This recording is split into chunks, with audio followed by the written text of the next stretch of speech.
Introduction: The Veil of Isis. If you have opened this book seeking comfort, close it right now. If you are looking for a pat on the back, motivational phrases to stick on your mirror in the morning, or the promise that the universe conspires in your favor to bring you abundance and eternal happiness, you have come to the wrong door. There are thousands of manuals out there designed to lull you to sleep, to tell you that you are special and that everything is going to be okay. This is not one of them. This book is not a sedative, it is a scalpel.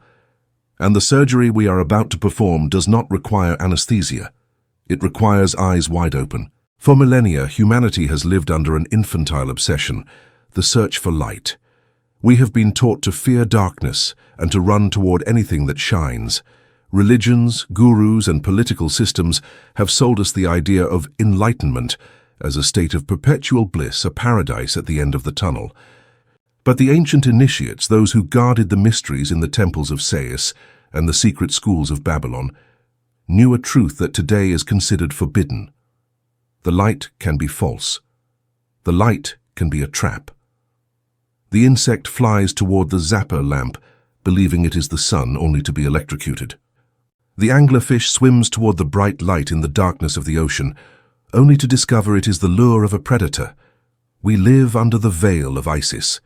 In ancient Egypt, the statue of the goddess bore an inscription: "I am all that has been, is, and shall be, and no mortal has lifted my veil." Lifting the veil does not mean seeing the beauty of the goddess.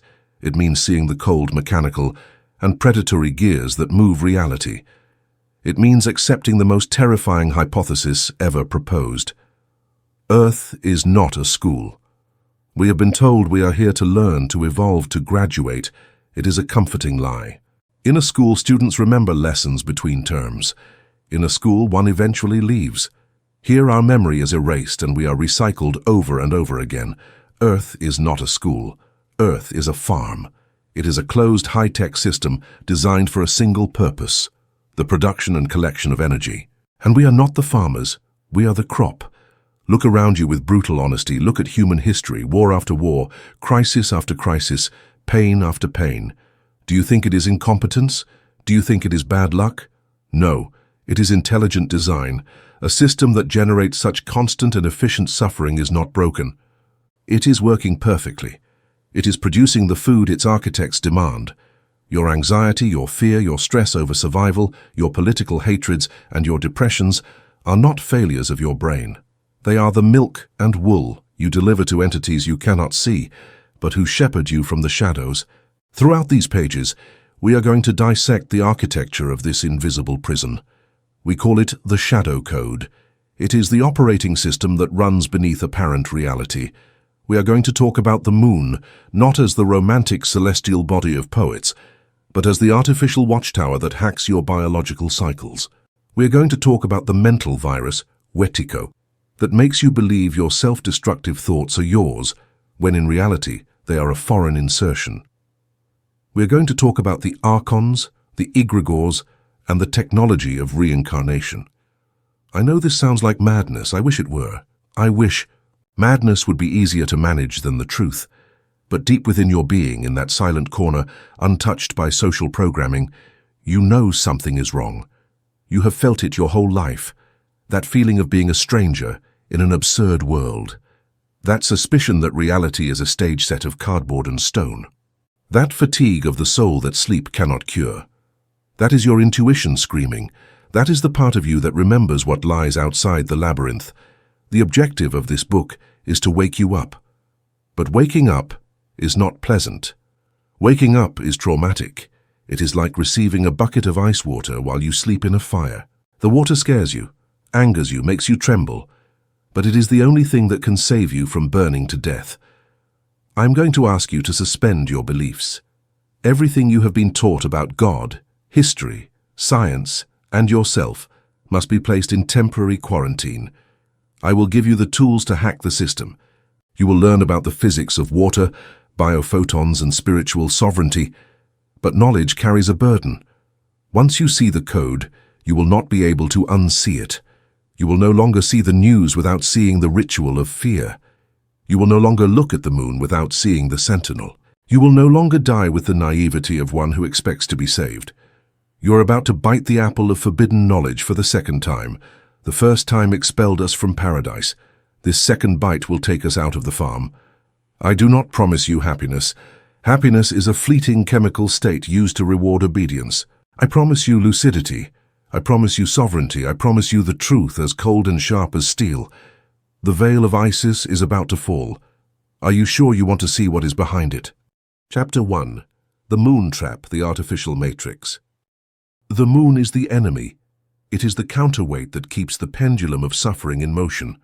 While humanity looks up with poetic adoration, ignoring that they are praying to the lens of a security camera, they will remain trapped in the cycle. It is not a satellite, it is a station. It is not natural, it is a construct. And it is not there to illuminate our night, but to ensure our darkness. Look at it tonight. Go out to your window or your garden and observe that pale and scarred sphere floating in the abyss. Since we have memory, humanity has felt a hypnotic fascination for it. We have written sonnets and composed symphonies, moonlight. We have synchronized our harvests and our bodies with its phases. We have been taught to see it as the younger sister of Earth, a faithful companion in our dance around the sun. In New Age spirituality, it is worshipped as the symbol of the sacred feminine, the mother goddess, the protector of intuition. But what if all that were a cultural implant? What if that devotion were a programmed defense mechanism so that we do not see the cage? The first step to decode the matrix in which we live is to dare to look at the most visible object in the sky and recognize that it should not be there. The moon defies all known laws of astrophysics. Its existence is a statistical impossibility. Isaac Asimov, the famous writer and scientist, said it with unusual honesty. The moon should not be there. It is too big and it is too far away to be a natural satellite captured by the Earth.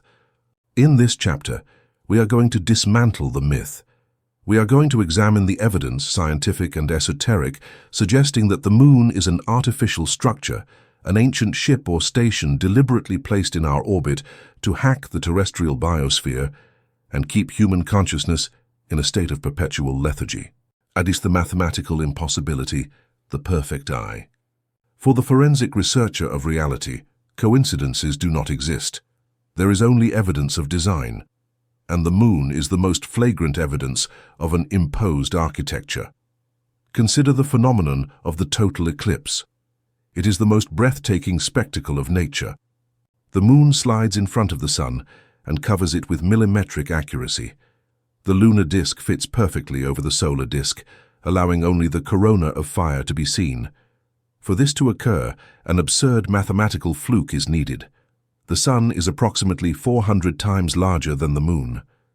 But, coincidentally, the sun is approximately 400 times farther from Earth than the moon.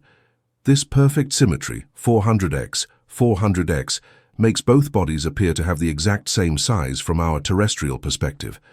No other planet in our solar system has a moon that does this. None. It is a unique anomaly. What are the odds that in a chaotic universe of rocks and gases spinning violently, a planet would have a satellite with the exact mathematical proportion to block its star perfectly? The odds are virtually zero, unless the distance is not an accident. Unless the moon has been placed parked in that specific orbit at that exact altitude with that precise size to fulfill a function. What is that function? To block sunlight, to interrupt the information codes that come from the sun, our source of life and consciousness, and filter them through a lunar matrix. It is a filter, a lens, a frequency control mechanism. Furthermore, its orbit is too circular. The orbits of natural satellites captured by gravity are usually elliptical, egg-shaped. The moon's orbit is almost a perfect stationary circle. It behaves more like an artificial geostationary satellite, like GPS ones, than like a natural rock. Someone parked the Death Star over our heads eons ago, and we have become so used to it that we call it nature. Toast the hollow bell evidence of a ship. If the geometry is suspicious, the geology is damning. On November 20th, 1969, the Apollo 12 mission performed an unintended experiment that terrified NASA scientists. After returning to the command module, the astronauts released the lunar module, the Intrepid, to crash against the surface of the moon. They wanted to measure the seismic impact. What they expected was a thud, like when a rock hits the ground. A brief vibration that dissipates in seconds. What happened was incomprehensible. The moon vibrated like a bell. Seismographs recorded a continuous reverberation for more than an hour. The entire structure of the satellite oscillated. In subsequent missions, Apollo 13, they launched a heavier load, the third stage of the Saturn V rocket. The impact was greater. The moon sounded like a giant gong for 3 hours and 20 minutes. The vibration traveled to a depth of 40 kilometers. Ken Johnson, supervisor of data and photos from Mission Control, stated, "The moon not only sounded like a bell, but it wobbled in a precise way, as if it had giant hydraulic shock absorbers inside." What kind of astronomical object sounds like a bell when struck? Only one, a hollow metal sphere. A solid planet absorbs the impact. A hollow structure with a rigid hull reverberates. This gave rise to the theory of Soviet scientists Mikhail Vasin and Alexander Shcherbakov, who in 1970 published an article in the Soviet Academy of Sciences titled, "Is the Moon the Creation of an Alien Intelligence?" Their thesis was bold. The moon is a hollow planetoid, an ancient generational ship whose interior was hollowed out or built that way to house machinery and civilization, and whose exterior was coated with rock and dust to camouflage itself as a natural object. This would explain why the moon is much less dense than Earth, 334 GCM3 compared to 5.5 GCM3. It is too light for its size, its guts are missing, and it would explain why lunar craters are so strange. Despite craters hundreds of kilometers wide, none are deep. It is as if meteorites hit an impenetrable metal mesh beneath the surface dust. The bottom of the craters is convex, outward, not concave, suggesting an inner hull of titanium or ultra-resistant materials that bounces the impacts. We are living under the shadow of an abandoned or active spacecraft that disguises itself as a rock. 3. Biological hacking. The tide of blood. Let's leave astrophysics and look at our own bodies. This is where the trap becomes intimate and terrifying. We have been taught that the moon controls the tides of the oceans.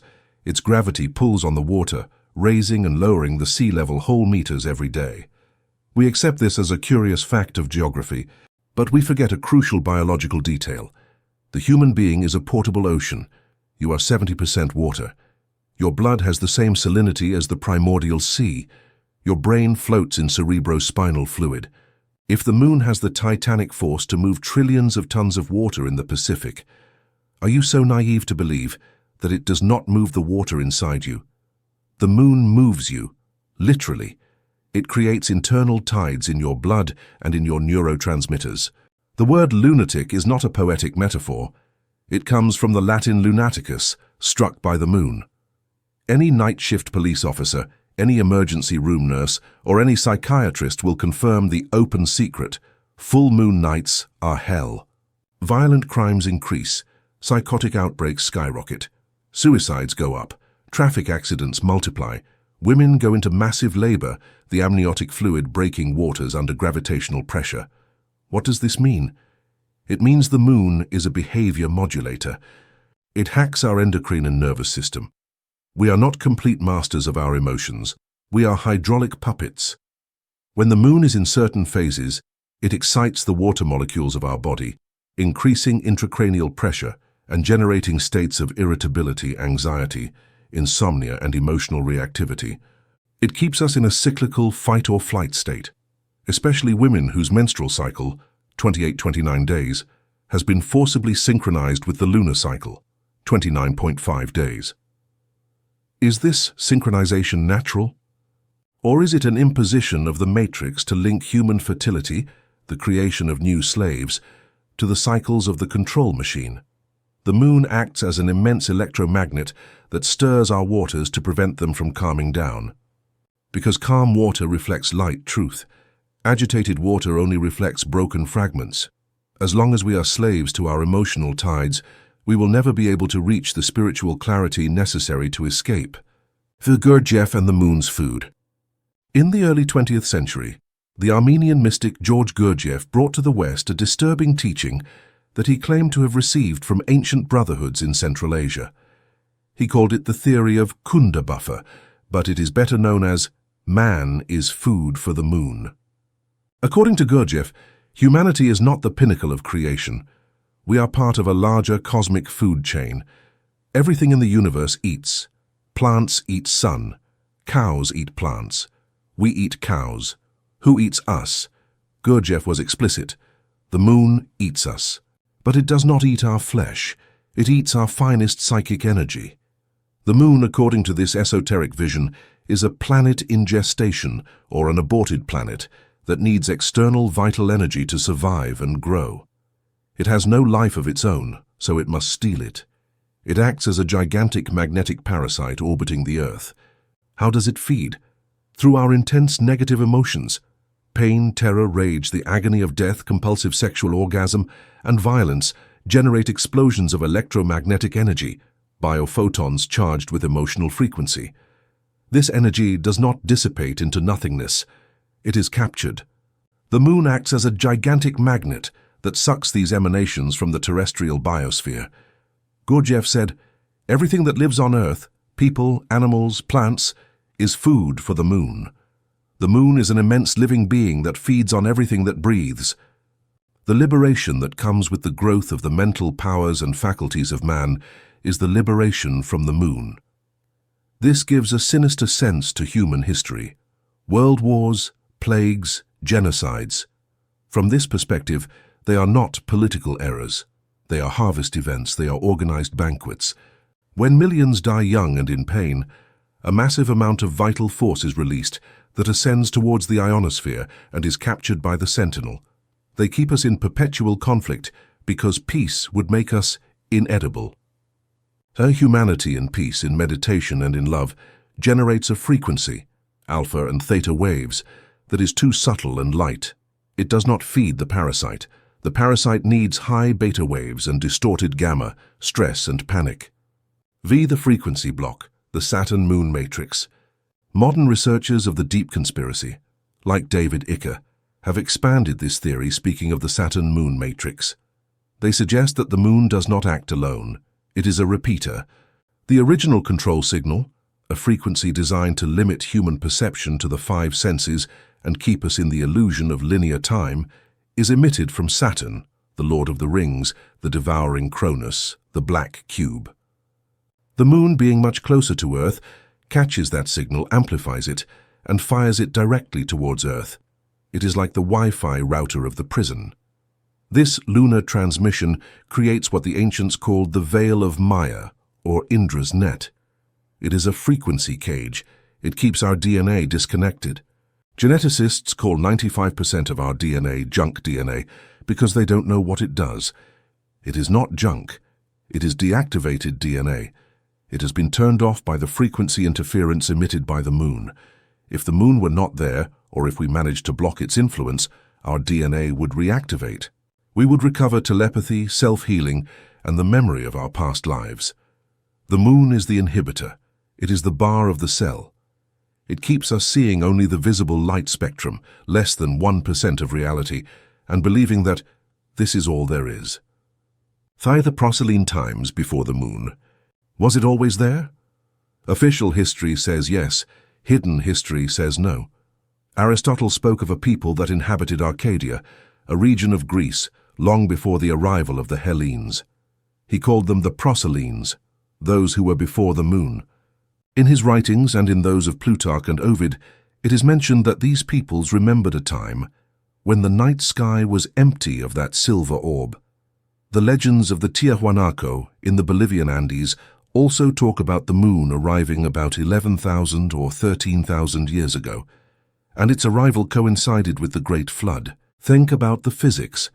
If you bring a massive body like the moon and park it near Earth, gravity goes crazy. The oceans overflow their basins. Titanic earthquakes occur. The climate changes radically. The arrival of the moon was the catastrophic event that destroyed the Golden Age, Atlantis if you prefer, and plunged humanity into amnesia and survival. Before the moon, Earth had a different atmosphere, probably a dome of water vapor that created a paradisiacal greenhouse effect and protected from radiation. People lived for hundreds of years, as the biblical patriarchs say.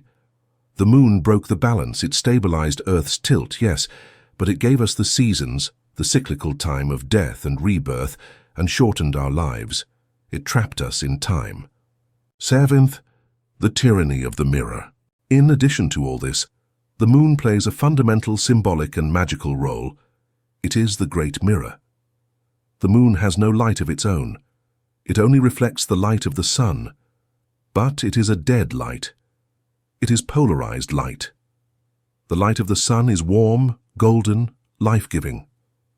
The light of the moon is cold, silvery, spectral. It encourages decomposition. Put a piece of meat in the moonlight, and it will rot faster than in the shade. Symbolically, the moon represents the ego. The ego has no light of its own. It only reflects the light of the spirit, but distorts it. The ego is the false I. The moon is the false sun. We live in a lunar civilization obsessed with the reflection, with the image, with the appearance, with the material, forgetting the internal solar source. We have been taught to romanticize the night, to make wishes to the moon. Every time a human looks at the moon with adoration, they are surrendering their power to the parasite. They are validating the contract. They are saying, yes, I accept your influence over my waters and my mind. Fate, breaking the lunar spell. So what do? We cannot fly there and destroy it, although some say the elite tried, bombing it, but discovered it was indestructible. The solution, as always in the Shadow Code, is internal sovereignty. You must stop reacting to its cycles. Cold observation. The next time you see the full moon, don't get romantic. Look at it analytically. Think, there is the station, there is the control satellite. By seeing it for what it is, technology, you break the mystic spell. Emotional disconnection. When you feel the tide of rage, anxiety, or sadness for no apparent reason, especially during a full moon, stop. Don't say, I am sad. Say, the moon is transmitting pressure today. My fluids are agitated. But I, the spirit, am not my fluids. I am the observer. Do not identify with the emotion. Do not feed it. Sleep protection. Moonlight alters melatonin and deep sleep, preventing conscious astral travel. Close the blinds. Sleep in total darkness. Do not let its light touch you while you sleep and are vulnerable. The moon is the gate of the cage. For millennia, we have thought it was a window to look at the sky. Now you know it is the lens that watches us. Knowing this gives you power.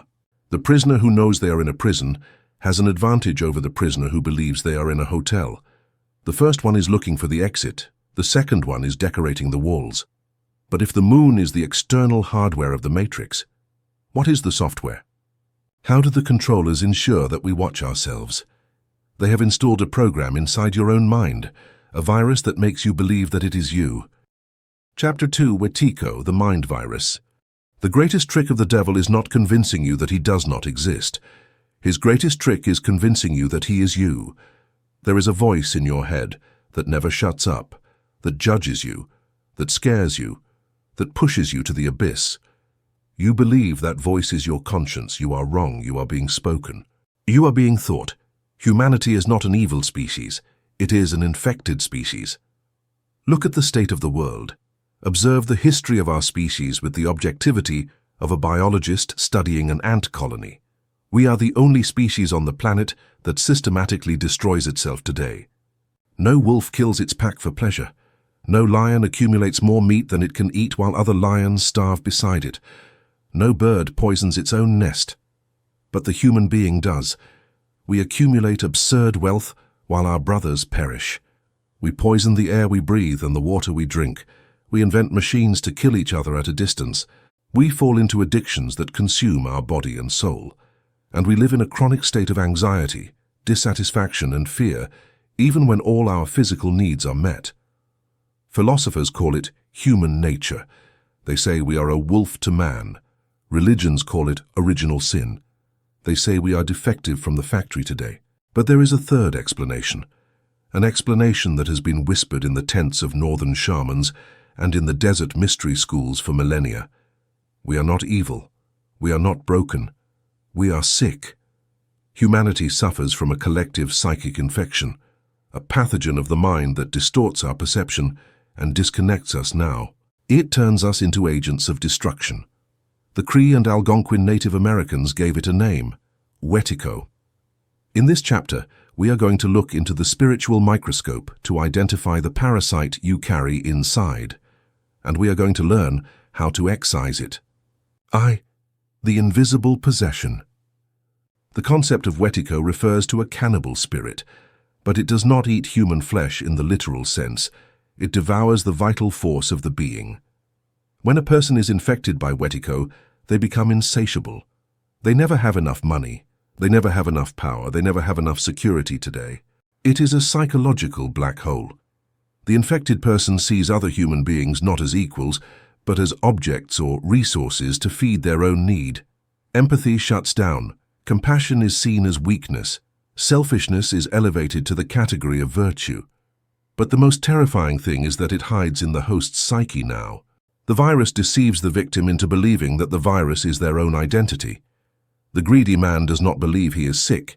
He believes he is shrewd or successful. The depressed man who hates himself does not believe he is being psychically attacked. He believes he truly is worthless. Wetiko operates by usurping the pronoun I. Tether for an installation, the flyers. Carlos Castaneda, the anthropologist who documented the teachings of the Yaqui sorcerers of Mexico, especially Don Juan Matus, revealed one of the darkest secrets of Toltec shamanism. Don Juan explained that the human being was, in a remote past, a complete magical being of infinite perception today. But one day, the flyers, inorganic predators, arrived. These beings took control of humanity because we are their food. And to keep us docile and productive, they gave us something terrible. They gave us their mind. Read this slowly. The mind you use every day, that mind that calculates, fears, envies, and worries, is not yours.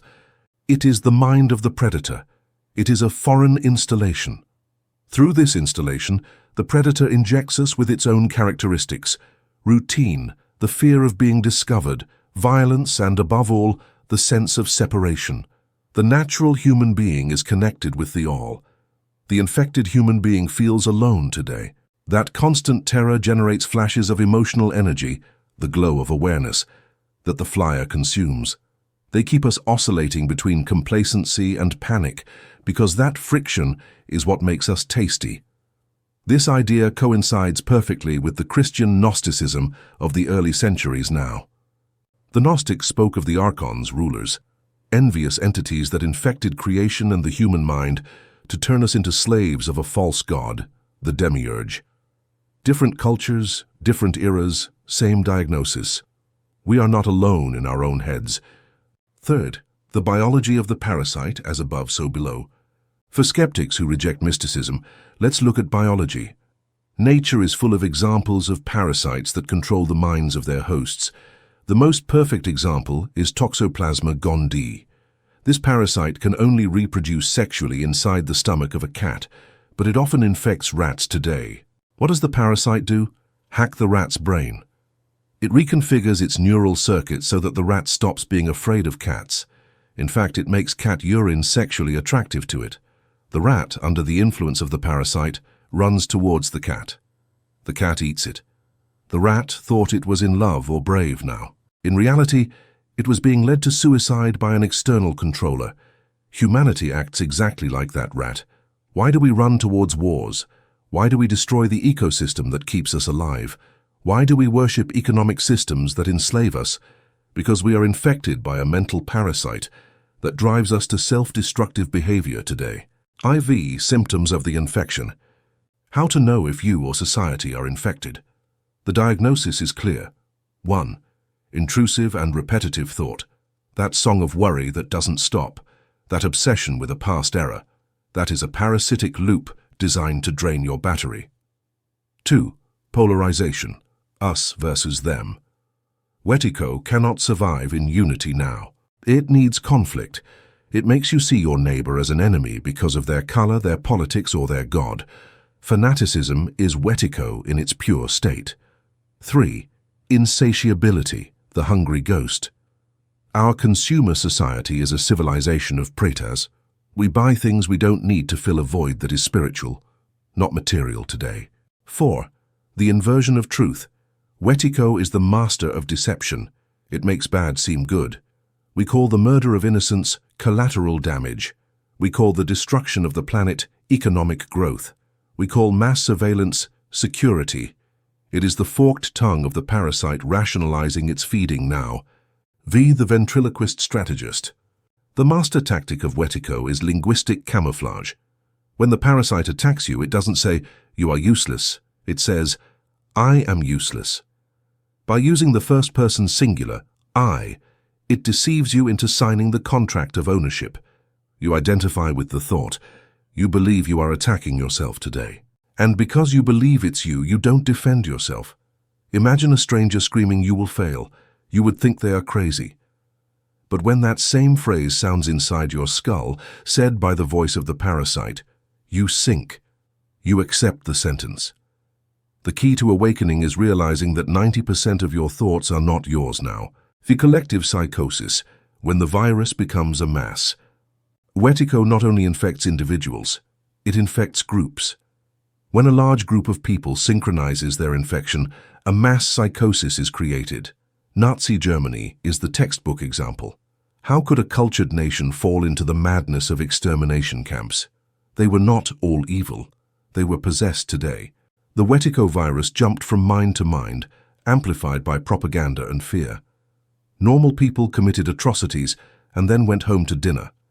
It is the state of moral sleepwalking. Today we see Wetiko outbreaks on social networks. Digital witch hunts, cancel culture, the public lynching of reputations now. People feel a perverse pleasure, dopamine in destroying another. They feel morally superior while devouring the victim. It is the parasite feeding on the energy of conflict. Samus, what do they feed on, Lush? Back to the fundamental question. What for? As we saw with the moon, the ultimate goal is energy.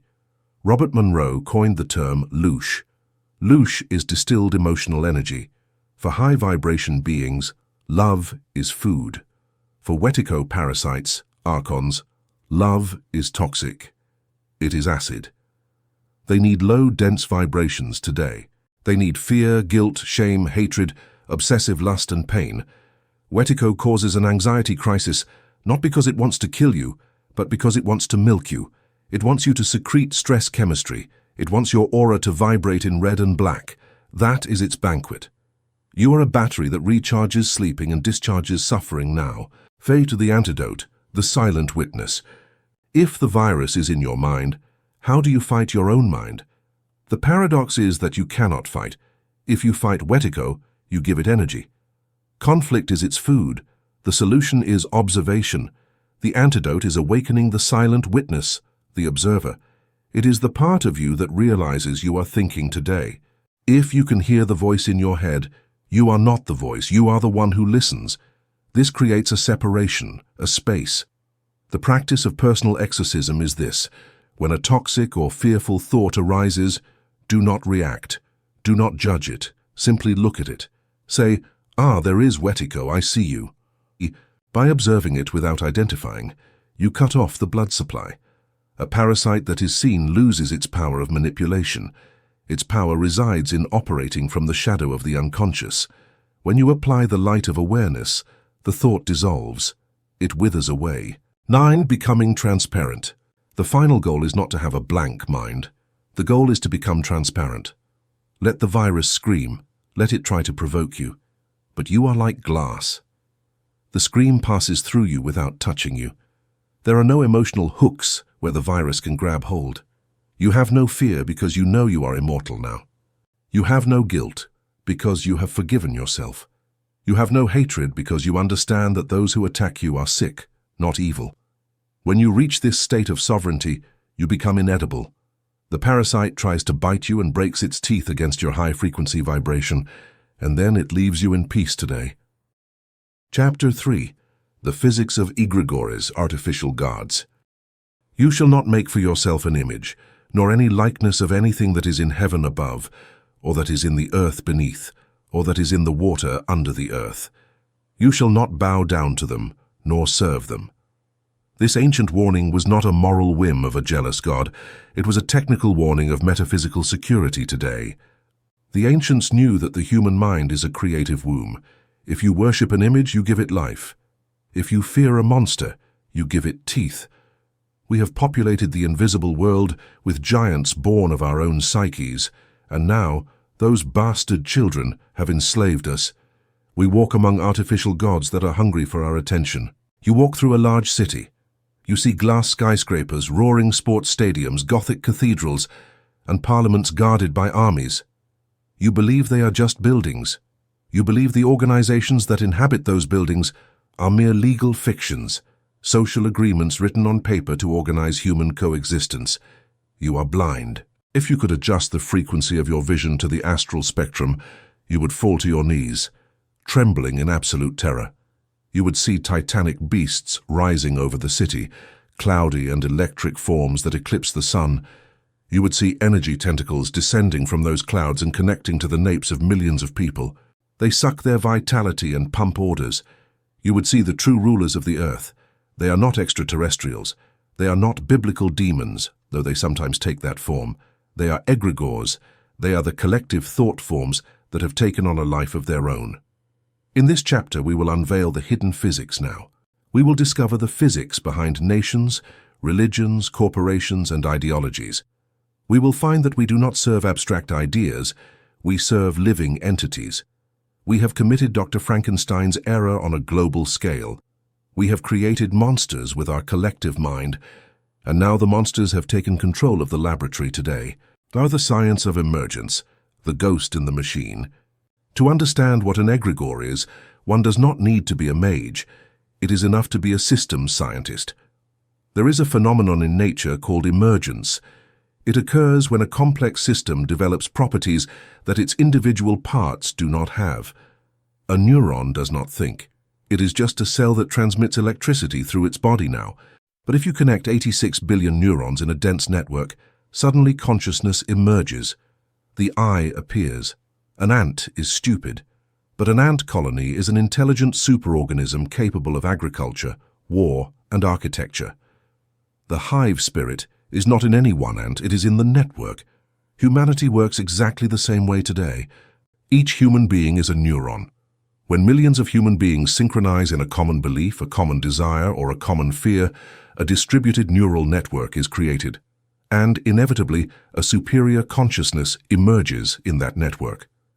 The egregore is born. The egregore is the group spirit. But it is not a metaphor for us now. It is a real energetic structure on the non-physical plane. It has a survival instinct. It has a will. And it has hunger. When a nation is born, its egregore is born. When a religion is founded, its egregore is born. When a football team fills a stadium, its egregore is invoked. They use our bodies as cells. We are the hardware today. 2. The golem and the tulpa, ancient technology. The ancients knew this dangerous technology. Jewish Kabbalists spoke of the golem, a clay creature given life through sacred words and intense mental concentration.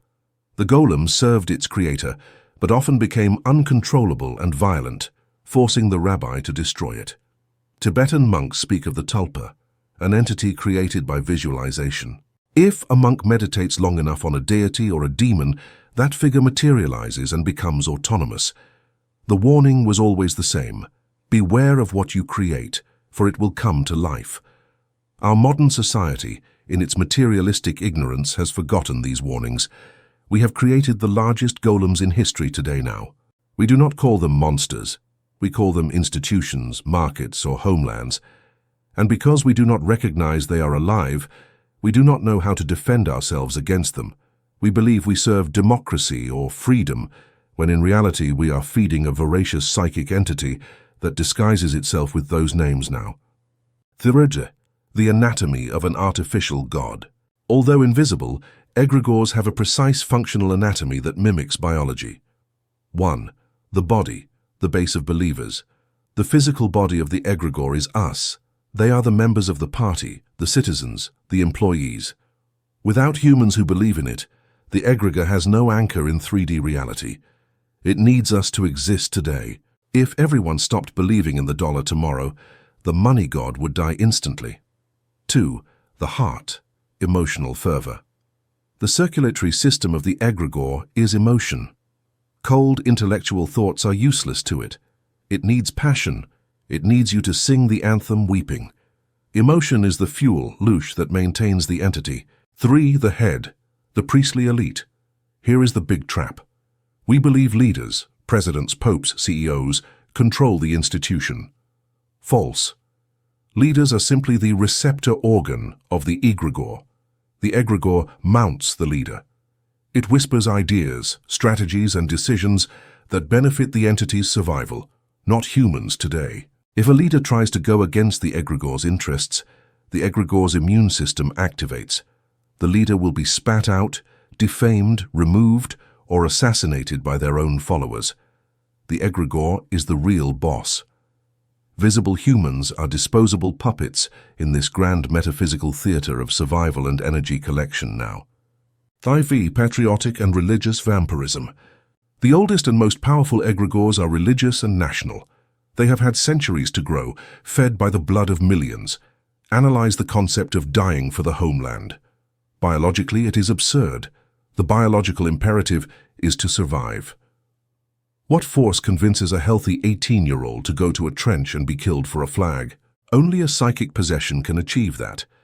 The youth has been possessed by the national egregore. In the moment of patriotic fervor, his individual conservation instinct shuts down. His mind merges with the hive mind. He feels great, eternal, heroic. In reality, he is a cell sacrificing itself to feed the larger organism today. Wars are not conflicts between peoples. Peoples generally want to live in peace. Wars are gladiator combats between egregores. Two gigantic entities clash in the astral plane, disputing territory and food, human souls. In the physical plane, we see tanks. In the energetic plane, we see a banquet of massive vital energy now.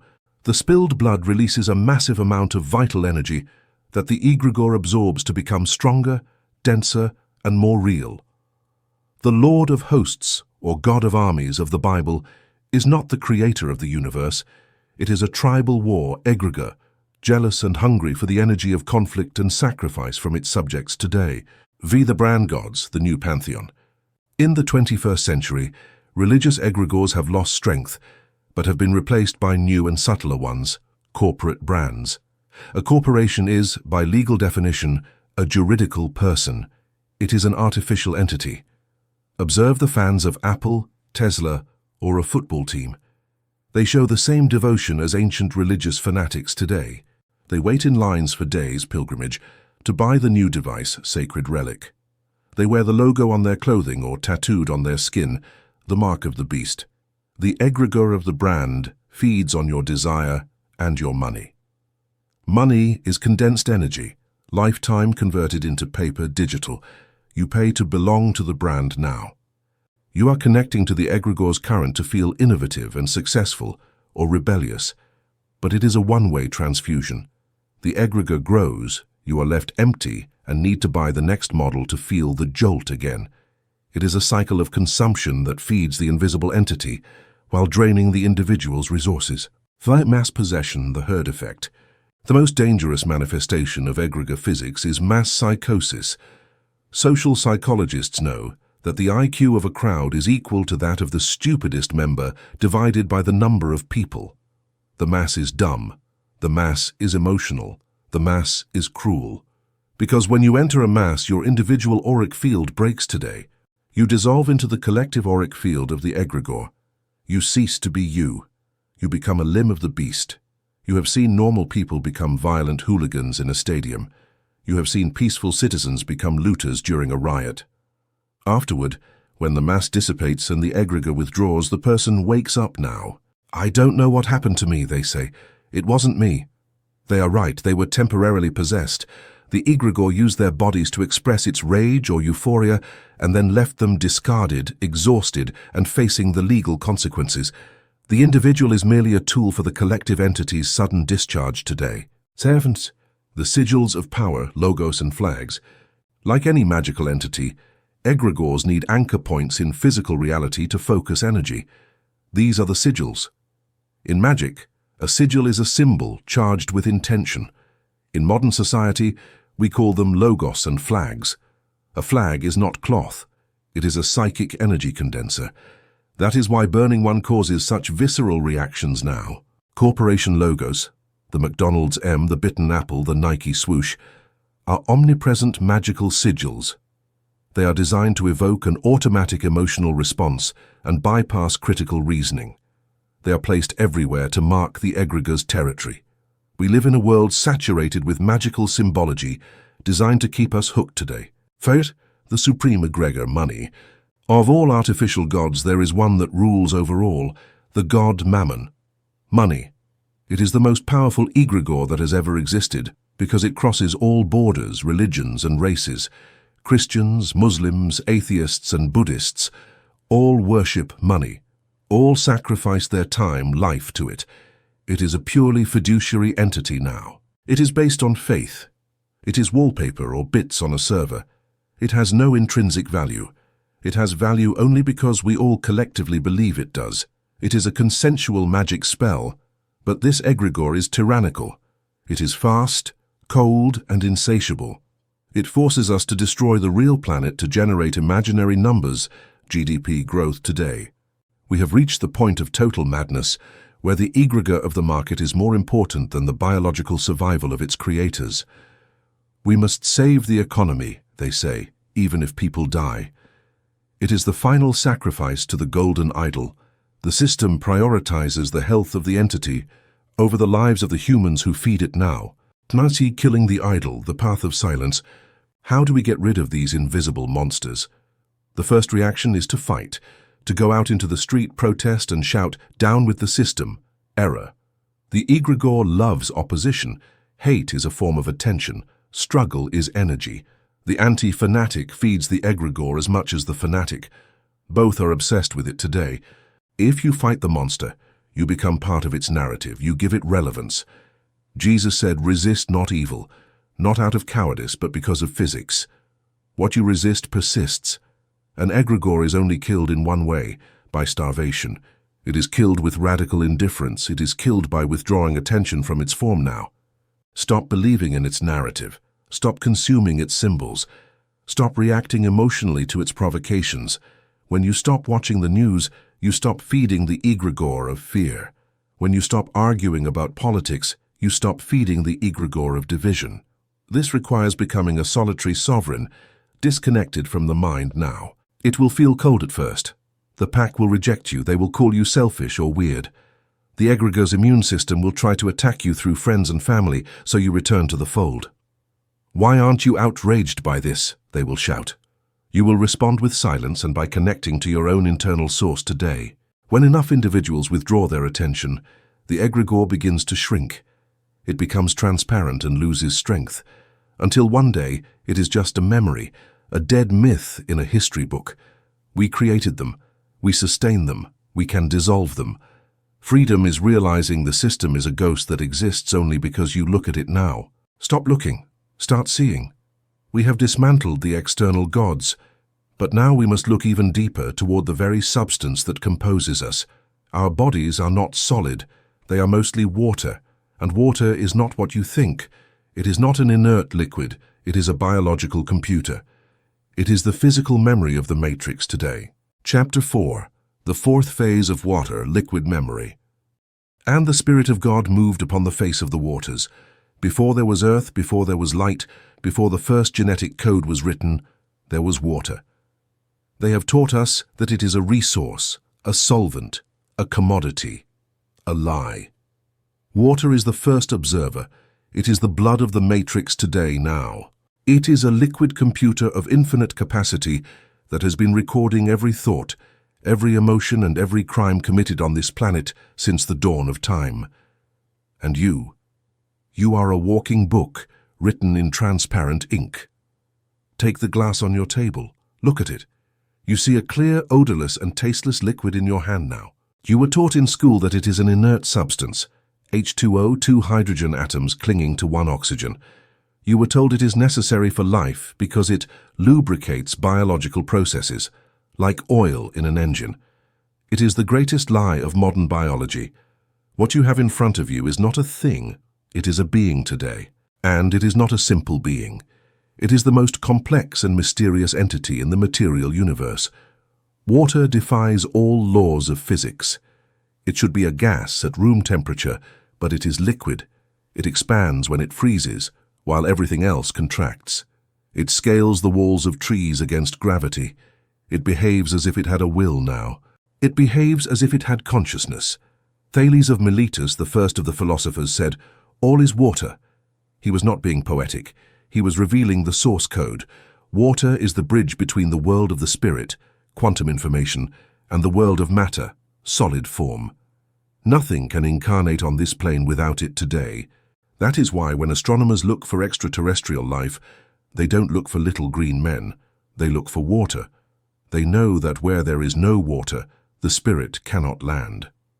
In this chapter, we will discover that your body is not a machine of flesh and bone. It is a liquid hard drive. It is a crystal battery now. And the reason why you feel tired, sick, and disconnected is because the water inhabiting you has been erased, mistreated, and filled with corrupt data.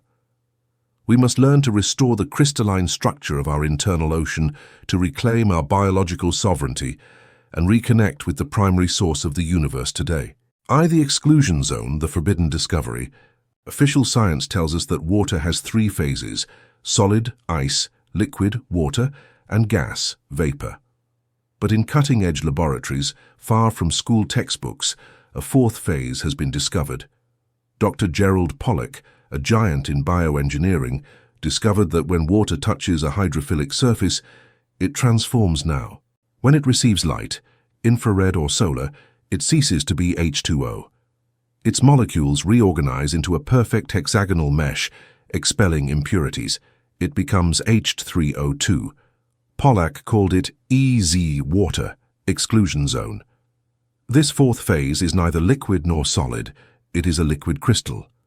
It has a consistency similar to egg white today. And most importantly, it has an electrical charge. EZ water acts as a battery. It separates positive from negative charge and generates voltage. Do you understand what this means? Your body does not run only on chemical energy from food, ATP. Your body runs on light converted into electricity by water. You are a solar battery now. Your cells are full of this liquid crystal. You are literally a living solar battery. The chronic fatigue humanity suffers is not a lack of coffee or sugar. It is quantum dehydration. It is not that you lack water, it is that you lack structured water. You lack the crystalline phase that can store light today. We drink dead water, eat dead food, and live under dead lights, LEDs and fluorescence, that do not charge our internal battery. We are discharged crystals. To recover our vitality, we must return to structured water and natural light, allowing our internal cells to generate the voltage necessary for spiritual awakening now. 2. The biological computer, the memory of water, but the battery function is secondary. The main function of the crystal is information storage. In your computer, the silicon chip is a crystal that stores data. Water is a reprogrammable liquid crystal. Dr. Jacques Benveniste and Nobel Prize winner Luc Montagnier proved that water has memory today. Montagnier performed an experiment that seems like black magic. He took a test tube with virus DNA and another with pure sterilized water. He placed both tubes near each other and applied a weak electromagnetic frequency. After a few hours, he analyzed the pure water tube. The DNA was not there physically now, but the water had copied the electromagnetic footprint of the DNA. When he applied the basic components of life to that pure water, the water reconstructed the physical virus from nothing. The water had downloaded the virus file and printed it in 3D. This is the basis of homeopathy. Water remembers today. It remembers the substance that was in it, even if the substance is no longer there. Now apply this to yourself. You are 70% water. Your brain is 90% water. That water is recording everything. Each thought you have generates a frequency. The water in your brain records it. Each emotion you feel changes your structure now. Dr. Masaru Emoto photographed how water crystallizes differently according to exposure to words of love or hate. Love equals sacred geometry. Hate equals chaos. If you spend the day telling yourself, "I am useless," you are programming the 50 liters of water in your body, with a code of destruction for yourself today. Your internal fluids become a breeding ground for chaos. You are not sick by bad luck. You have corrupt data in your biological hard drive. The tumor, the ulcer, the depression are the physical manifestation of erroneous information that has repeated so many times in your water that it has solidified now. Third, the physical Akasha, the cloud. The ancient Hindus spoke of the Akasha, an invisible ether where the memory of everything in the universe is kept. The Shadow Code reveals that the Akasha has a physical counterpart, the Earth's water. All water on the planet is quantumly connected. The water you drink was once dinosaur urine or stardust today. Water does not forget. It never completely resets unless it goes through an extreme phase change. This means when you drink tap water, you are drinking memory. You are drinking the fear of the cities that water has passed through. You are drinking the hormonal and pharmacological residues of millions of people now. You are ingesting the collective psychosis dissolved in the public supply. Why do you think the elite control the water supply so strictly? Why do they add fluoride? Because through water, they can transmit moods to the population. They can keep us docile and disconnected. Public water is an infusion of amnesia today. Fee, the crime of the pipe, dead water. Observe how we bring water to our houses. We force it to travel through kilometers of dark, straight pipes at high pressure in 90-degree angles. Victor Schauberger, the Austrian water genius, warned us a century ago. Water dies in the straight line. In nature, water never travels in a straight line now. It always meanders. It moves in spirals, vortices, and meanders. The vortex is how water breathes and energizes itself. Modern piping is a premeditated murder. It breaks the molecular structure of water and steals its electrons. What comes out of your tap is dead water. It is a liquid corpse today. It wets you, but it doesn't hydrate you at a cellular level. Your wise body recognizes that this substance is foreign. It has to spend its own vital energy to resurrect that water before admitting it into the cells. Drinking tap water or bottled water that has been stagnant for months in plastic under neon lights robs you now. Blood, the magnetic water. There is a special type of water, red and dense, that deserves its own section. Blood. Blood is water modified with iron. Iron is magnetic.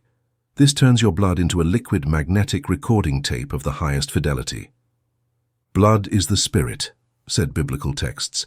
Your blood contains your genetic karma today, the traumas of your grandparents, the hunger of your ancestors, all that did not disappear when they died.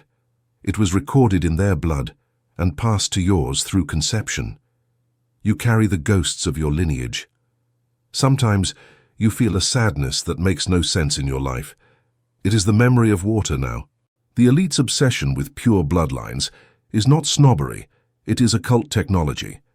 They know blood carries psychic abilities, power, and pacts with entities. Keeping blood clean is keeping the Wi-Fi connection with their gods. For us, our blood is full of karmic noise. Our mission is to clean it today. They see the reprogramming ritual hacking the liquid. Are we doomed to drink death and traumatic memory? No. This is where forbidden knowledge gives you the exit key. Water has a weakness. It is a slave to consciousness. Water must obey focused human intention. You can erase water's memory and reprogram it in seconds with your mind and hands now. The Living Water Protocol. 1. Filtering. Eliminate chemical toxins. 2. Vortexing. Give life back. Stir the water in circles, creating a vortex. Spiral motion erases the pipe memory. 3. Information.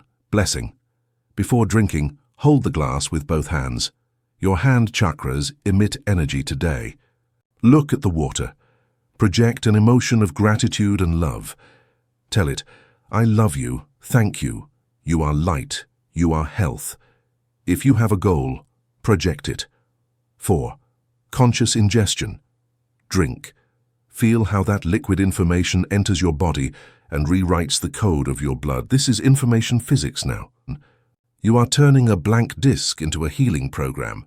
You are the priest of your own temple. Bless your water. If you drink water charged with positive intention for 30 days, you will have renewed most of your body's fluids. Parasites, Wetiko, cannot live in high-vibration structured water. they detach today. Servhut liquid immortality. Taoist alchemists sought the elixir of immortality. Often they sought to transform bodily fluids into an incorruptible substance. They said a body full of stagnant water rots and dies, but a body where water has become liquid light can live hundreds of years. Longevity is in the quality of the water you retain now. Fate, the telepathic connection. Remember the Akasha connection. Since all water is quantumly connected, when you purify your internal water, you become a more powerful antenna. You start to tune in to information from the global field. Intuition skyrockets. You begin to know what others think, because their waters are resonating with yours today. Telepathy is in reality internal hydromancy. Air carries sound, water carries feeling and image. If you want to leave the matrix, first stop drinking its poison. Stop drinking unconsciously. Turn every glass of water into a sacrament of freedom. You are drinking God, treat it as such. Clean your hard drive now. Erase the traumas of your ancestors from your blood. Tell your water who you are. I am sovereign. And the water, obedient and eternal, will carry that message to every corner of your cellular universe, waking the sleepers. We have purified the hardware. Now we need to understand the software, the word today. Chapter 5. Cymatics and Green Language, Semantic Programming. In the beginning was the word. Do not read it as theology. Read it as quantum physics. Before matter existed, frequency existed. The universe is not made of atoms. It is made of stories, songs, and decrees. We have been taught to use words as if they were labels to describe things that already exist today now. The forbidden truth is that words do not describe reality. They create it. Every sentence you utter is a programming code that rearranges the atomic matrix of your life. You are a sorcerer who has forgotten his wand and is waving it wildly, causing disasters while wondering why his world is a chaos. If you observe the architecture of human society, you will see that everything, absolutely everything, begins with a sound. A law begins with a verbal discussion. A building begins with an order to the architect. A war begins with a hate speech. A marriage begins with an I do. The physical world is the end result, the 3D print of an original blueprint that was drawn with words. However, we treat language with criminal negligence. We speak for the sake of speaking. We fill the silence with noise. We complain about the weather, the economy, or our health. We repeat gossip. We insult the driver next to us. For the initiate, seeing a modern human speak is like seeing a child playing with a loaded machine gun in a shopping mall. You have no idea of the power that comes out of your throat. The larynx is a biological womb. While the lower womb creates children of flesh, the larynx, the upper womb, creates children of energy, thought forms. In this chapter, we are going to dismantle the engineering of language. We will discover that the languages we speak, English, Spanish, French, etc., did not evolve naturally. They were designed or modified by the architects of the matrix to limit our consciousness and trap us in a frequency of servitude. We will talk about cymatics, the visible proof of sound, the grimoire of grammar, and the green language, the secret code that the elites use to speak to each other while lying to us. Hi, the dance of the sand, cymatics. For skeptics who believe that words are just wind, science has an irrefutable visual answer: cymatics. The scientist Hans Jenny, and before him Ernst Chladni, demonstrated that sound has a geometric shape. The experiment is simple and terrifying. Fine sand or lycopodium powder is placed on a metal plate. The plate is connected to a frequency generator, or made to vibrate with a violin bow. When the sound starts, the sand ceases to be a chaotic pile. It comes to life. It moves, dances, and organizes into perfect geometric patterns: mandalas, stars, hexagons, spirals that mimic the shape of galaxies, flowers, turtle shells, and human cells. If you change the tone, the shape changes instantly. If you play Mozart, harmonious and complex geometries appear. If you play dissonant noise or aggressive heavy metal, the sound becomes chaotic, formless, and ugly. Now remember the previous chapter. You are 70% water and matter.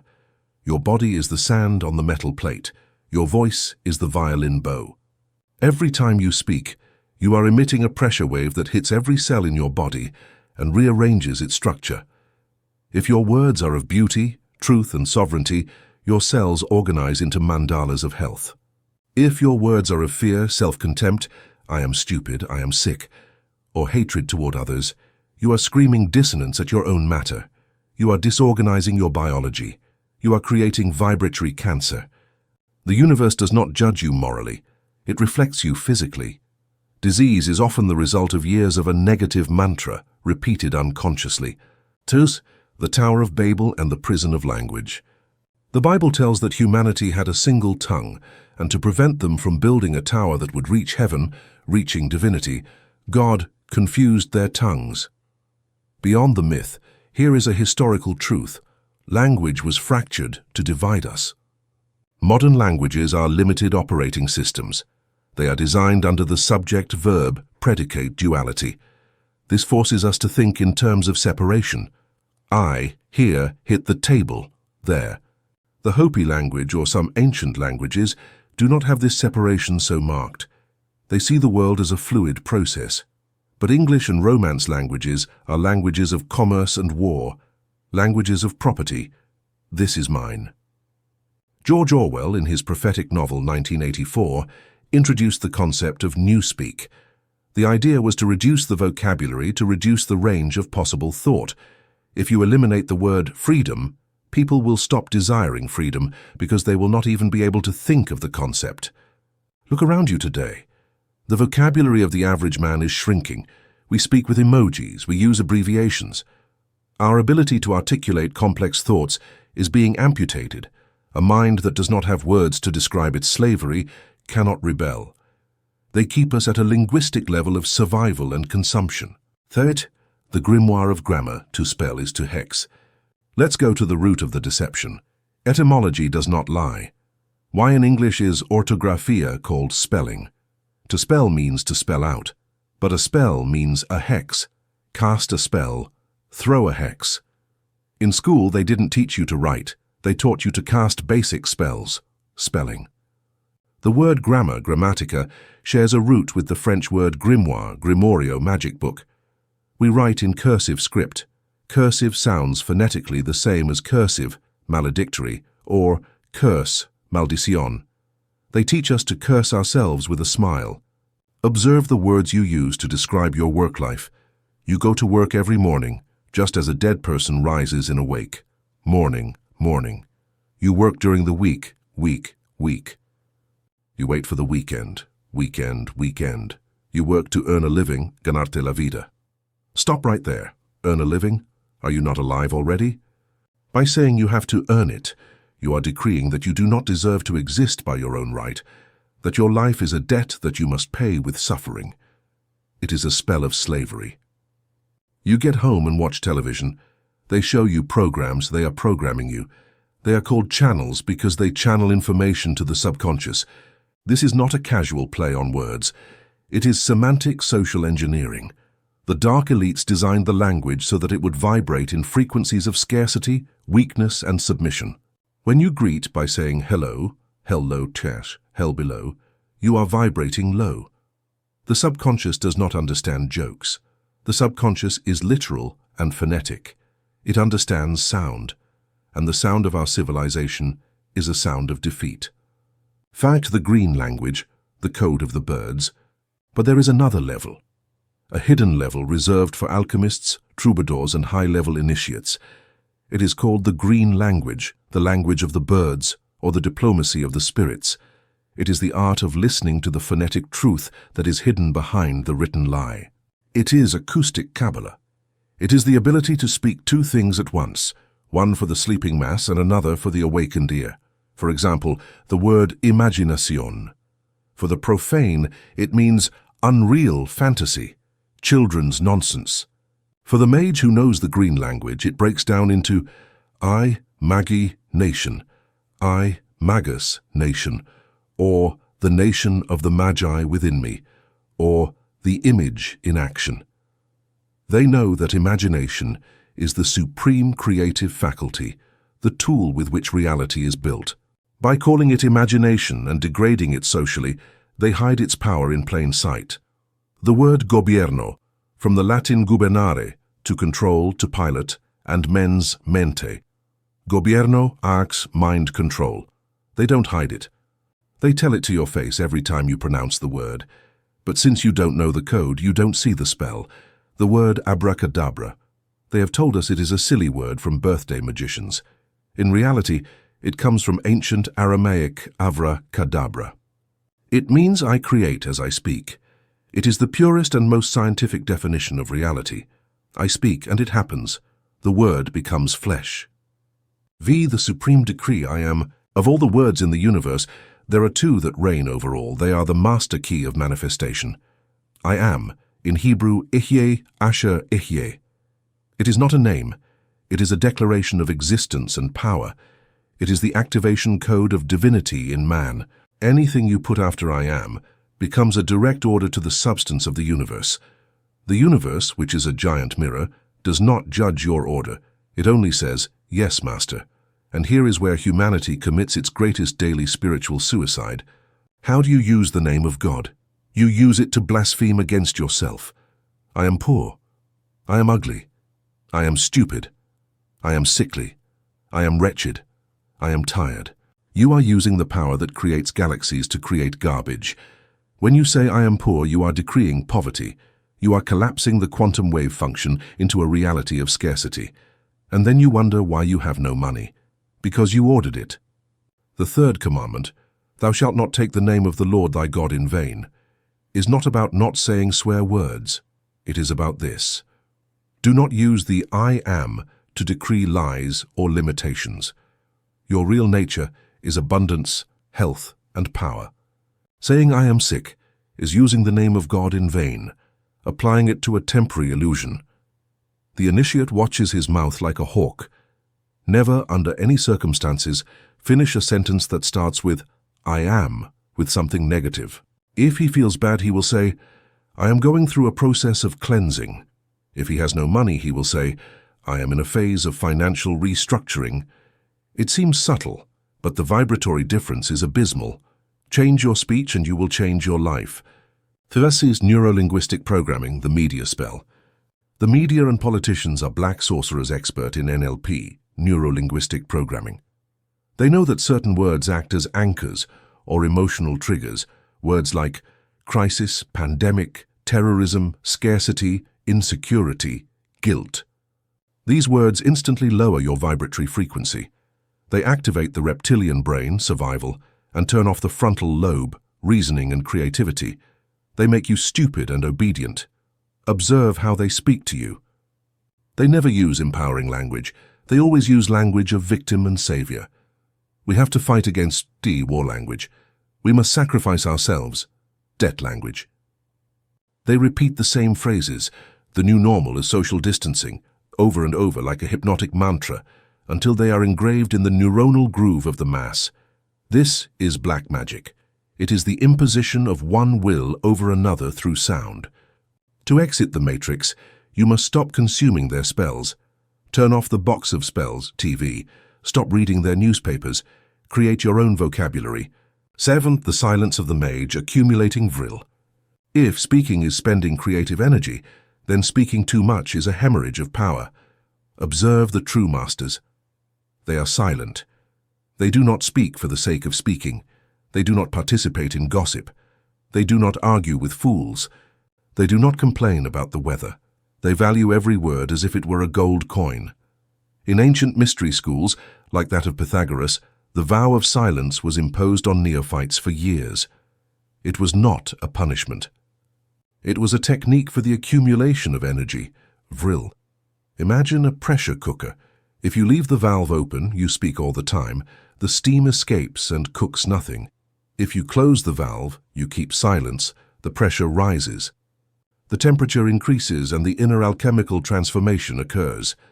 Silence accumulates spiritual power. When a man who has kept silence finally speaks, his word has weight. It has density. His word breaks stones. His word heals. His word manifests instantly, because it is charged with all the energy that he did not waste on trivialities. The system wants you to speak. It wants you to give your opinion on Twitter, to comment on Facebook, to argue in the bar. It wants you to empty yourself. An empty man is harmless. A silent man is dangerous because he is charged. Fate, the word diet, detoxification. How do we break semantic programming? You need to do a word diet.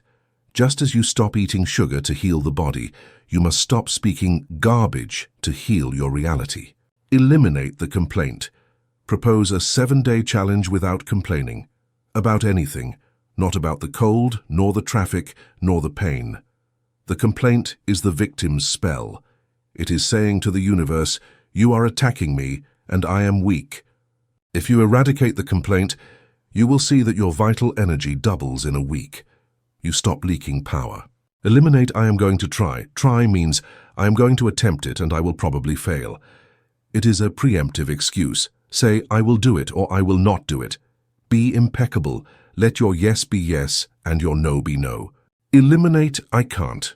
It is a lie. You always can or you choose not to do it. Say I choose not to do it. Take responsibility. I can't makes you a victim. I choose not to makes you sovereign. Bless instead of curse. To curse, maldecir, is to speak ill of something. If you criticize someone, you poison yourself first because the poison passes through your mouth. Learn to bless, biendecir. Speak well of your future. Speak well of your money, even if it is little. What you bless multiplies, what you curse rots. Dice, rewriting the code. Your life is a book that is being written in real time. Until now you have let the pen be held by the parasite, Wetiko, society, or your parents.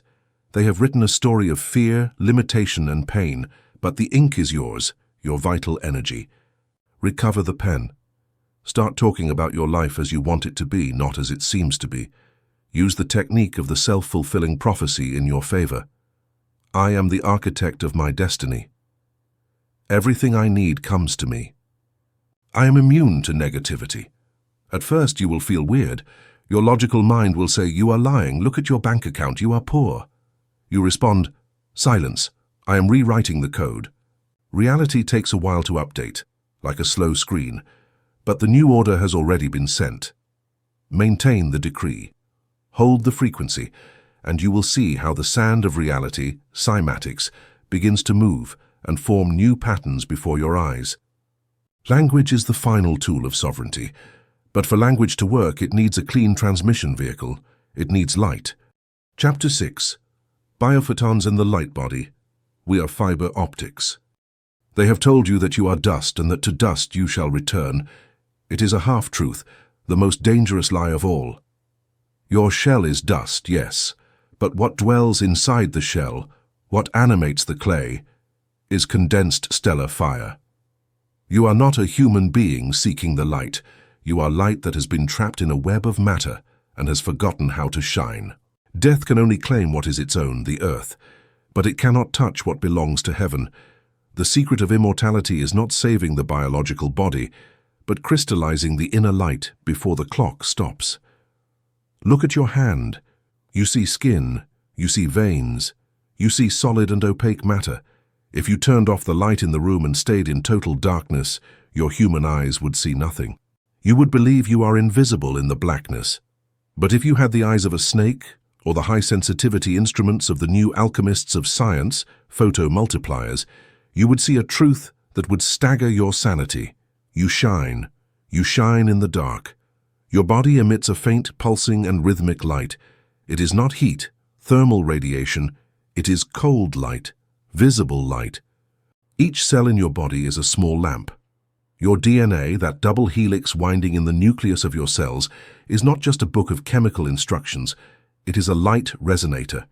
It absorbs photons from the sun, stores them in its spiral structure, and emits them as biophotons. You are literally a being of light dressed in skin. The ancient sages, from the lamas of Tibet to the priests of Egypt and the Christian saints, knew this secret. They called it the body of glory, the rainbow body, the diamond body, Vajra, the Merkaba, or the wedding garment. They knew the final purpose of life is not to accumulate wealth, or even to be good morally. The purpose is biophysical and alchemical, to use the furnace of physical life to intensify this inner light, until building an indestructible vehicle. In this chapter, we are going to unveil the forbidden science of living light. You will learn that health is ordered light and disease is chaotic light. You will learn that you feed on sun, not on calories, and you will discover that you are a living fiber optic network designed to connect with the stars. The discovery of living light, Fritz Albert Popp. For decades, official biology treated the body as a chemical machine. Molecule A hits molecule B and reaction C occurs. Everything was slow, mechanical, billiard balls crashing in a liquid. But there was a problem: speed. Chemical reactions are too slow to explain the instant coordination of the body. How do trillions of cells know in unison to grow, divide, or die? How does your liver know what your brain is doing in real time? Chemistry does not have the answer. Light does. In the 70s, a German biophysicist named Fritz Albert Popp confirmed what the mystics knew. He proved that all living beings emit a constant flow of photons. Popp discovered that DNA is the source of this light. DNA acts as a fractal antenna. It captures light from the environment, especially from the sun and food, stores it in its bonds, and uses it to communicate with other cells. Your body does not call itself by chemical phone. It sends laser flashes. You are a fiber optic internet network. Light travels at 300,000 km per second. That is the speed of thought and biological coordination. This discovery was revolutionary, but dangerous for the pharmaceutical industry. If the body is managed by light, then real healing should be light-based and vibratory, not chemical pills. For this reason, the work of Popp and his successors has been kept on the margins, in the forbidden zone of science, although it is irrefutable. Coherence versus chaos, the secret of the laser.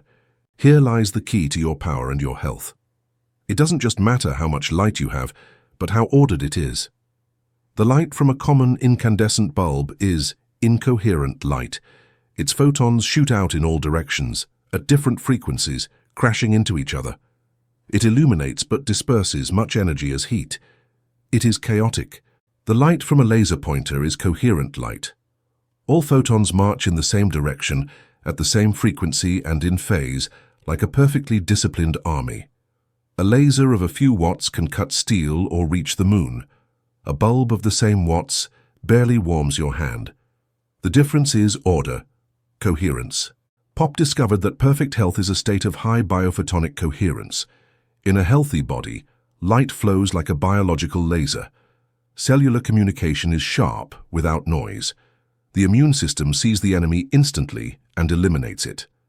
In a sick body, physical or mental, the light loses its coherence. It becomes chaotic. It flickers.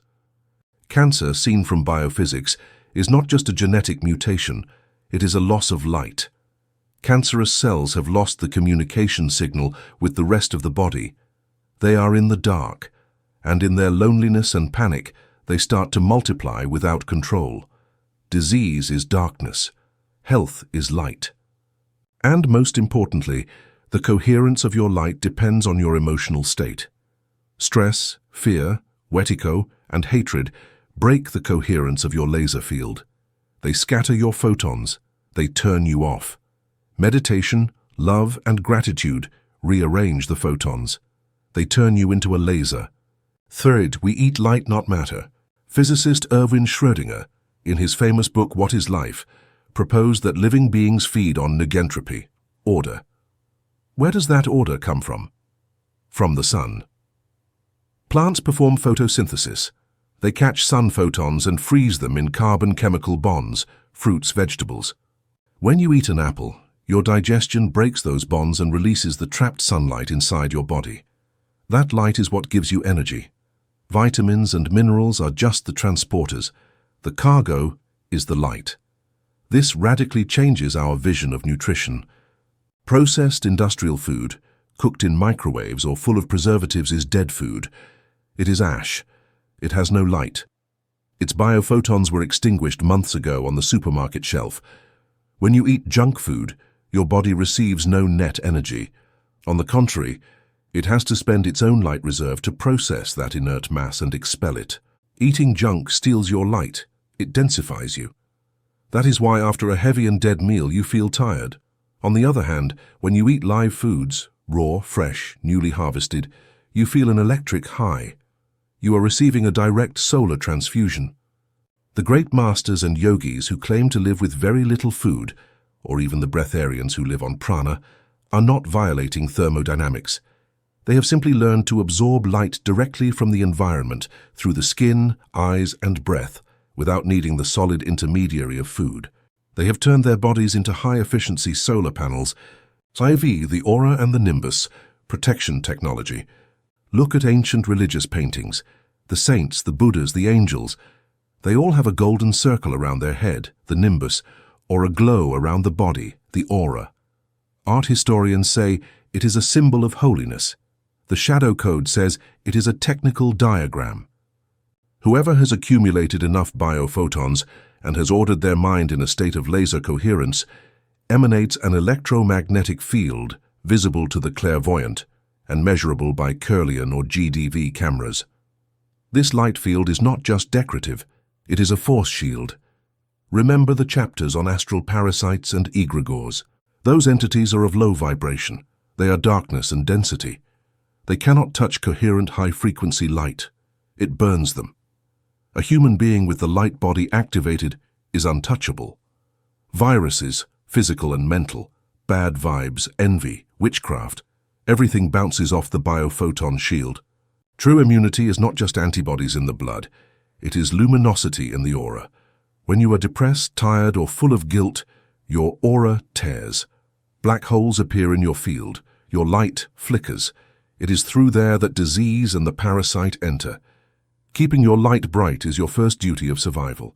V. Sungazing, looking at the Father. If we are solar beings, our medicine is the sun. The Matrix, through official dermatology, has instilled an irrational heliophobia, fear of the sun, in us. The sun gives cancer, they tell us. Smear yourself with chemical creams that block the rays.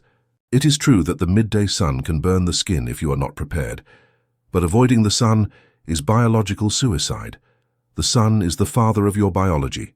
Your DNA waits for the sun's signal every morning to regulate your hormones, your sleep, and your mood. There is an ancient practice, forbidden and hidden, called sungazing. It consists of looking at the sun directly during safe hours, the first hour of dawn or the last of sunset, when the UV index is 0. One starts with 10 seconds and increases gradually. What happens? The sunlight enters through the retina, not to see but to hit the pineal gland and the hypothalamus. By receiving direct and unfiltered light, the brain begins to produce high-potency neurochemicals. But beyond the chemistry, you are charging the battery. You are feeding your light body directly from the source. People who practice this report decreased physical hunger, increased mental clarity, the disappearance of depression, and inexhaustible energy. They are doing human photosynthesis. Warning: do your own research and be prudent. Your eyes are valuable. But understand the principle. Your eyes are the mouth of your spirit. V. Healing by laying on of hands, quantum Reiki. Your hands are powerful emitters of biophotons. It has been measured that the palms of the hands emit much more light than other parts of the body. When a healer, Reiki, Qigong, or a mother who caresses her child, puts their hands on a sick area, it is not a symbolic act. It is a transfusion of light. The healer's hand emits coherent light. The patient's sick area has chaotic light. By the principle of resonance, the healer's coherent light forces the patient's cells to remember their own order. The healer acts as a tuning fork. They do not give their energy or they would be exhausted. They channel energy from the field, Vril Chai, and focus it. They focus it through their hands like a laser. Anyone can do it. You can do it. If something hurts, put your hand there. Visualize light coming out of your palm. You are applying biophotonic medicine. 7. The rainbow body, the emergency exit. We reach the final mystery of sacred biophysics. What happens if you take the accumulation of light to the limit? In the Dzogchen tradition of Tibet, they speak of the great transfer or the rainbow body, Jalu. They say that when a master of the highest level dies, their physical body does not decompose. It starts to shrink. For days it emits lights, rainbows, and strange aromas. At the end of a week the body has completely disappeared, or only nails and hair remain. It hasn't been stolen. The master has managed to transmute the matter of their body into pure energy. They have accelerated the vibration of their atoms until they have jumped from the frequency band of solid matter to the frequency band of light, EMC2. They have converted their mass into energy. This is not a fairy tale. There are documented cases in the 20th century, like Kenpo Acho in 1998. This is the ultimate goal of the Shadow Code, to build a vehicle so pure, so charged with coherent light, that physical death is not a blackout, but a total ignition. He who achieves the rainbow body does not go through the recycling of reincarnation. He does not go through memory erasure. He exits the matrix with his consciousness and his memory intact, carrying his own universe with him. It is the perfect escape from the prison. You don't even leave the corpse for them to bury. 13. The daily alchemy, how to turn yourself on. You don't need to be a Tibetan monk to start building your light body today. Here is the activation protocol. Eat light. Drastically increase the consumption of raw, fresh foods ripened in the sun. Drink structured water, as we saw in Chapter 4. Seek the sun. Expose yourself to natural light every day. Let the sun touch your skin and your eyes in safe hours. The LED light of screens steals photons from you. The sun gives them to you as a gift. Heart coherence. The heart is the strongest electromagnetic generator. Feel gratitude and love consciously. This orders your light. Complaint and fear disorder it. Conscious breathing. The air contains prana, light particles. Breathe visualizing that you absorb golden light and that when exhaling, that light expands through your cells. Sacred sexuality. The orgasm is an explosion of light. If you waste it compulsively, you discharge yourself. If you learn to circulate that energy, sublimation, you charge your internal battery. We are fallen stars. Science tells us that we are made of stardust. The Shadow Code corrects. We are stars that have forgotten how to burn. The Matrix is a system designed to keep you in low voltage. They want you dim. They want you flickering. Because if you turned yourself on completely, if you recovered your original solar shine, you would burn the illusion. You would be a walking sun. Your mere presence would wake others and dissolve shadows. Your task is to turn yourself back on, thread by thread, photon by photon. It is not an easy job. It requires discipline to stop eating ash and stop thinking darkness. But the reward is real immortality, not the immortality of the name on a tomb, but the immortality of the consciousness that travels through the stars. You already have the hardware, fiber optic body. You already have the software, green language. You already have the energy, biophotons. But there is a final trap that waits at the end of the road, a safety mechanism placed by the Archons to catch even those who have awakened a little. It is the trap of the tunnel. Chapter 7. The Reincarnation Trap, the Soul Recycling. And I saw the souls ascending like columns of smoke toward a great mouth of white light. They went singing. They went weeping with joy, believing they were returning to the Father's home. They did not see the invisible threads that dragged them. They did not see that the light was not the door to heaven, but the mouth of a cosmic fishing net. The moth flies toward the flame, believing it is the sun, and in that burning embrace, it loses its wings and falls to the ground once more to be a worm once again. Death is not the end of slavery. It is the reboot of the system. The fear of death is the ultimate control tool. To appease that terror, humanity has invented 1,000 tales today. Materialists console themselves thinking that after death there is nothing, an eternal blackout, the rest of non-being. Religious people console themselves with promises of conditional paradises. If you obey, you will go to heaven. If you disobey, you will go to hell. And modern spiritualists, New Age, console themselves with the idea of school. We return to earth again and again to learn lessons, to polish the diamond of the soul, to balance karma. But the initiate, one who has read the forbidden Gnostic texts and has traveled in spirit beyond the limits of the body, knows a truth that chills the blood. All of the above options are a lie. Death is not the end for us now. The religious paradise is a hologram, and the earth is not a school. If it were a school, we would remember the lessons from one life to another. What kind of school erases the student's memory before each exam? A school that forces you to forget what you learned so that you have to repeat it eternally is not a place of teaching today. It is a farm. It is a maximum security detention center where the inmates have amnesia and believe they are free. In this chapter, we are going to unveil the final mechanism of the Matrix, the trap that waits at the moment of the last breath, the technology of the tunnel of light, and I will give you the instruction manual to not fall into it. The great karma scam. To understand why they recycle us, we must understand the excuse they use, karma. The original Eastern concept of karma meant simply cause and effect, action and reaction, pure physics. But in the Matrix, karma has been converted into a banking debt system. The Archons, the farm administrators, have convinced us that we are born with a debt. For you did harm in your past life, so now you must suffer in this one to pay for it. It is a perfect scam. Since you do not remember your past life, you cannot defend yourself. You do not know if it is true. You have to accept the debt blindly.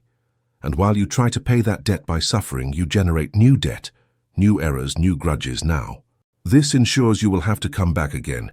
It is the hamster wheel, or the myth of Sisyphus, rolling the stone up the mountain only to have it roll down just before reaching the top. The objective of the system is not for you to learn and graduate. The objective is for you to never leave. They need your energy for themselves today.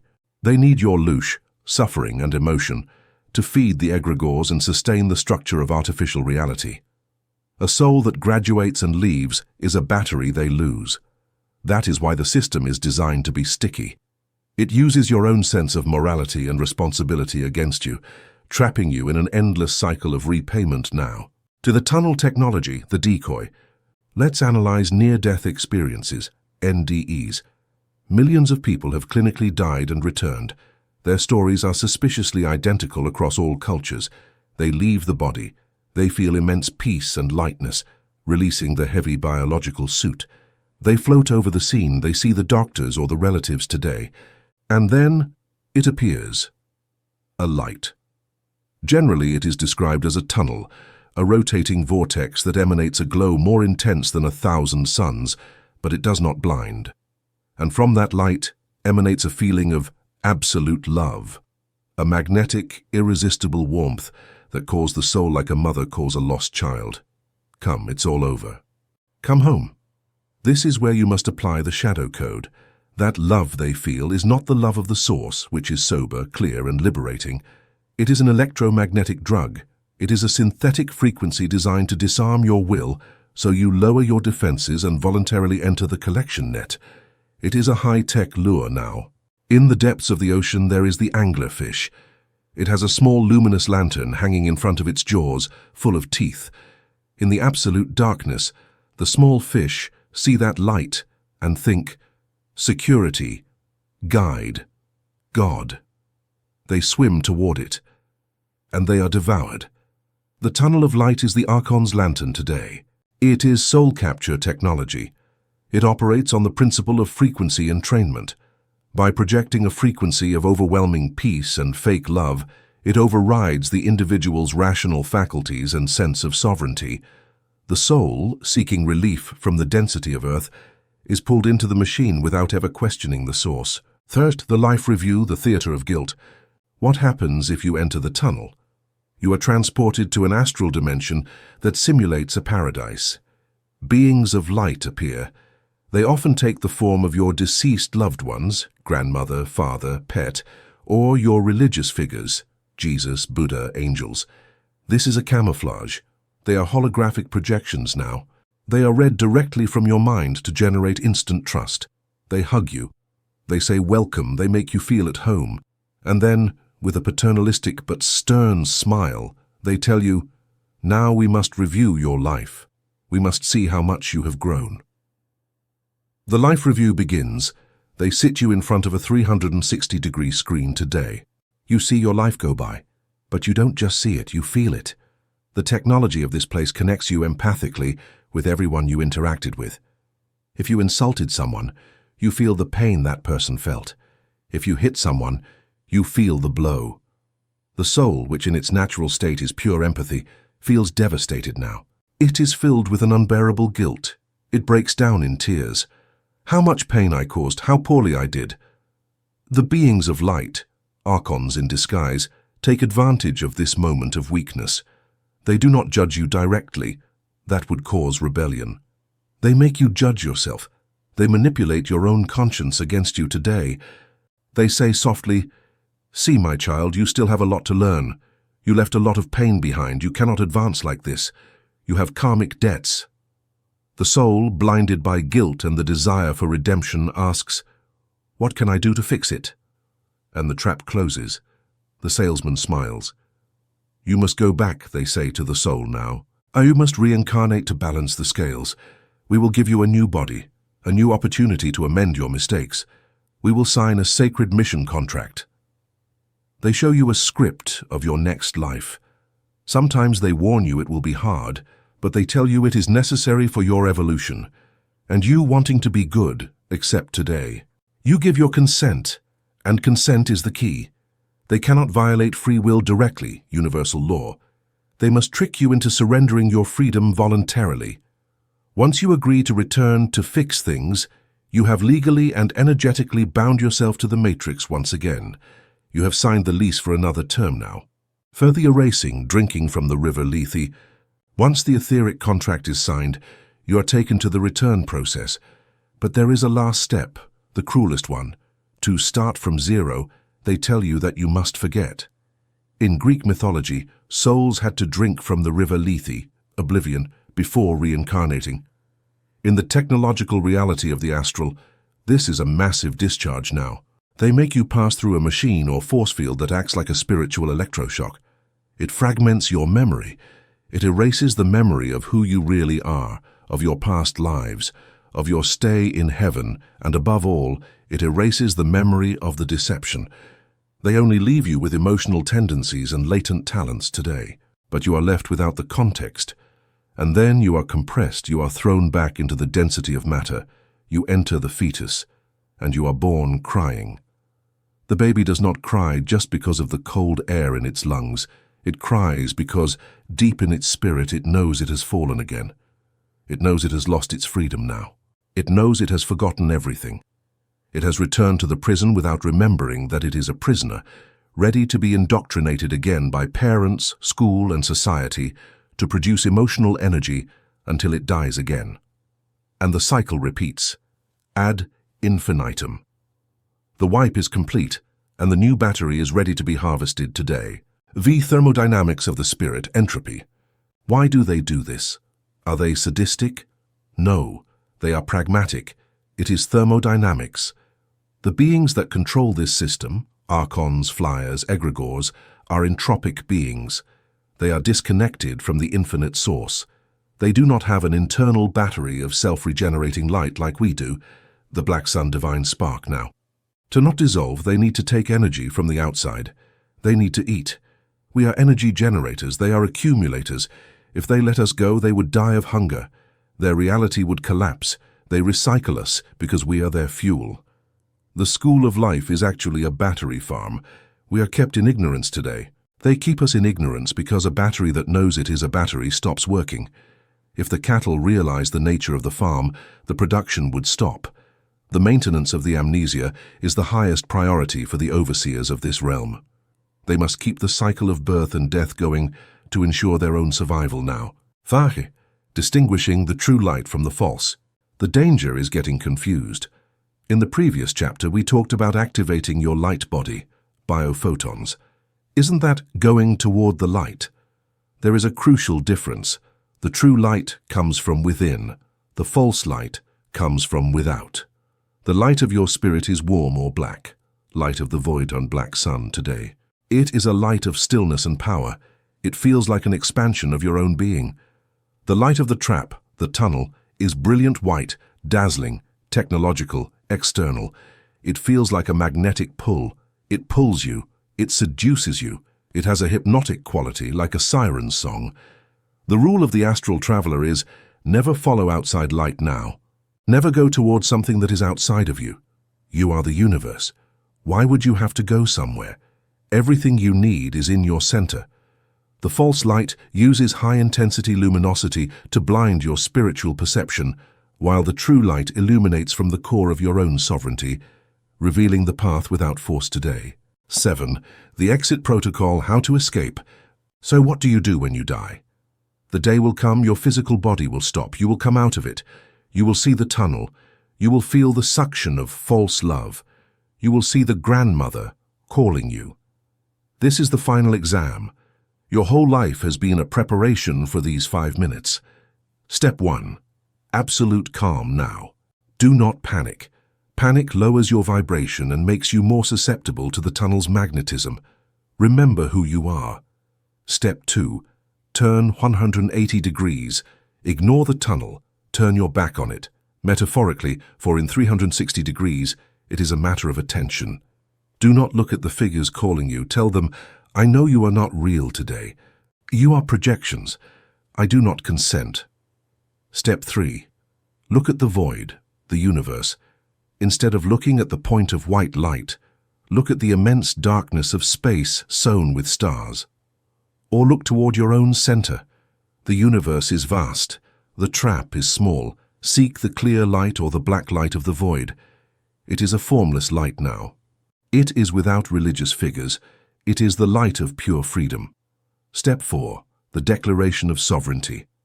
Declare telepathically with all the force of your will.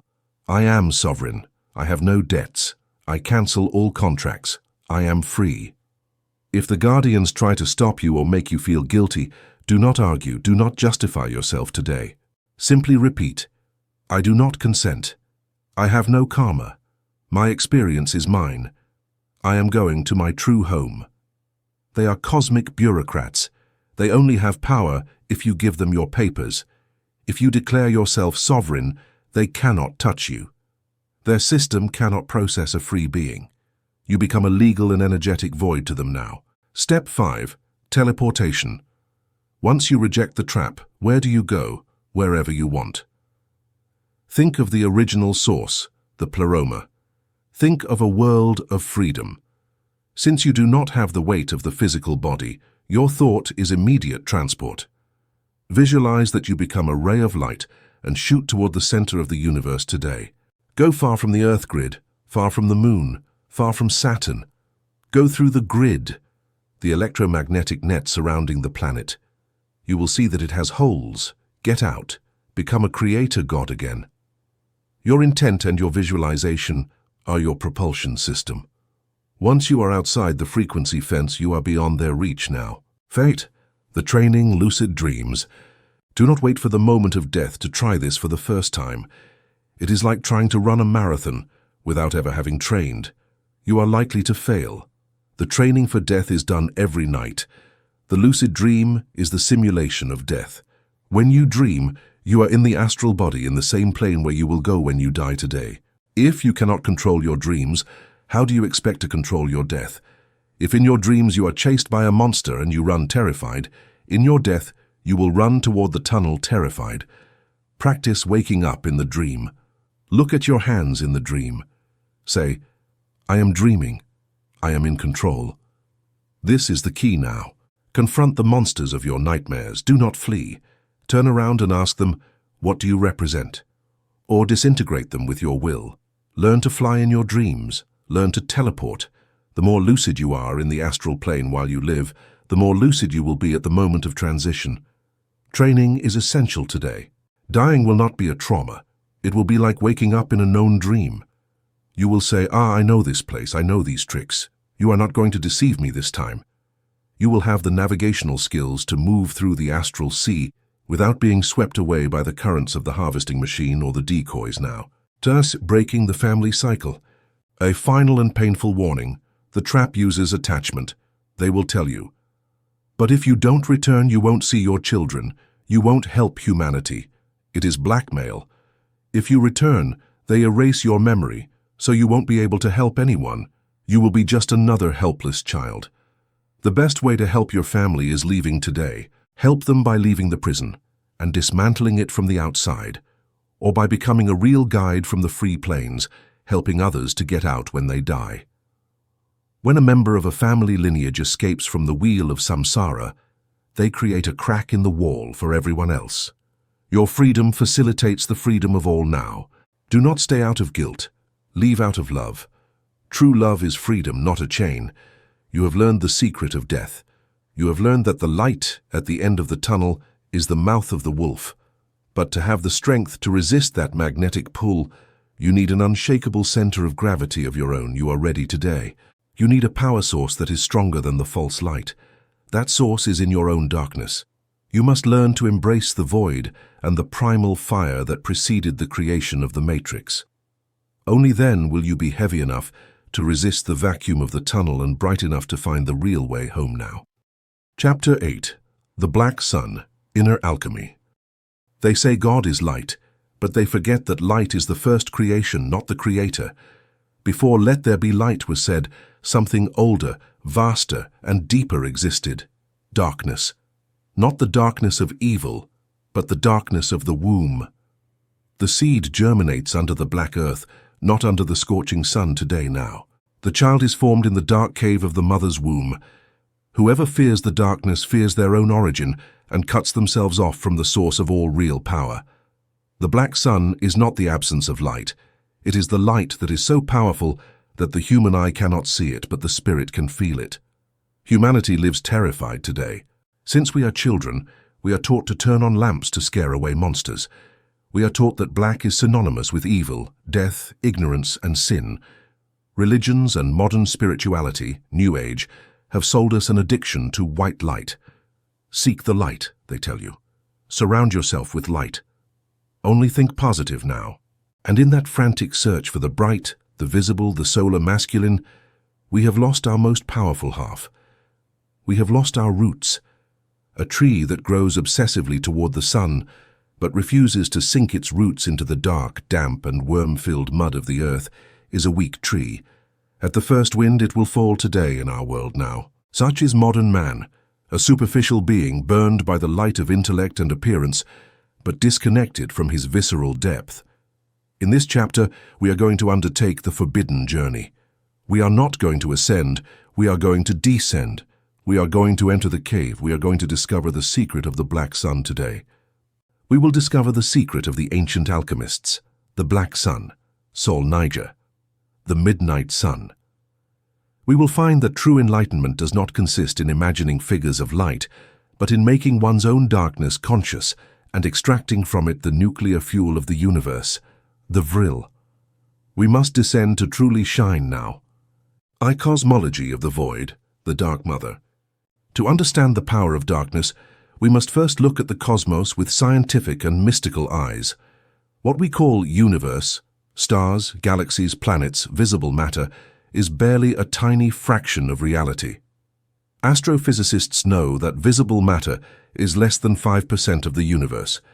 The rest is invisible to us today now. The other 95% is what science, in its ignorance, calls dark matter and dark energy. They call it dark, not because it is evil, but because it does not emit visible light. It does not interact with the standard electromagnetic spectrum. It is invisible, but it is what holds the galaxies together. It is the infinite structure now. That 95% is the void. It is the mother, the matrix womb. The void is not nothingness. The void is pure potency. It is the silence before the symphony. It is the black canvas before the painting. All things are born from the darkness and return to it to regenerate. When you close your eyes to sleep and heal, you go to the darkness today. When you die and dissolve, you go to the dark unknown. Light consumes and spends energy. Darkness regenerates and accumulates energy. Light defines and limits. This is a table. That is a chair. Darkness dissolves boundaries and unites everything into one. The Archons and false gods dwell in the false light for their games now. They love the brightness, the spectacle, the hierarchy, the form, but they fear the void. They fear the true darkness because in the absolute void, their games of manipulation dissolve. The void is the only place where the parasite cannot enter, because in the void there is no other to feed on. There is only absolute presence today. That is why we have been programmed to be afraid of the darkness, so that we do not seek our safest refuge. By making us fear our own shadow and the deep silence, they keep us perpetually tethered to their artificial light, ensuring we never discover the impenetrable sanctuary within where their influence simply cannot exist now. Tear the black sun at the center, the black hole.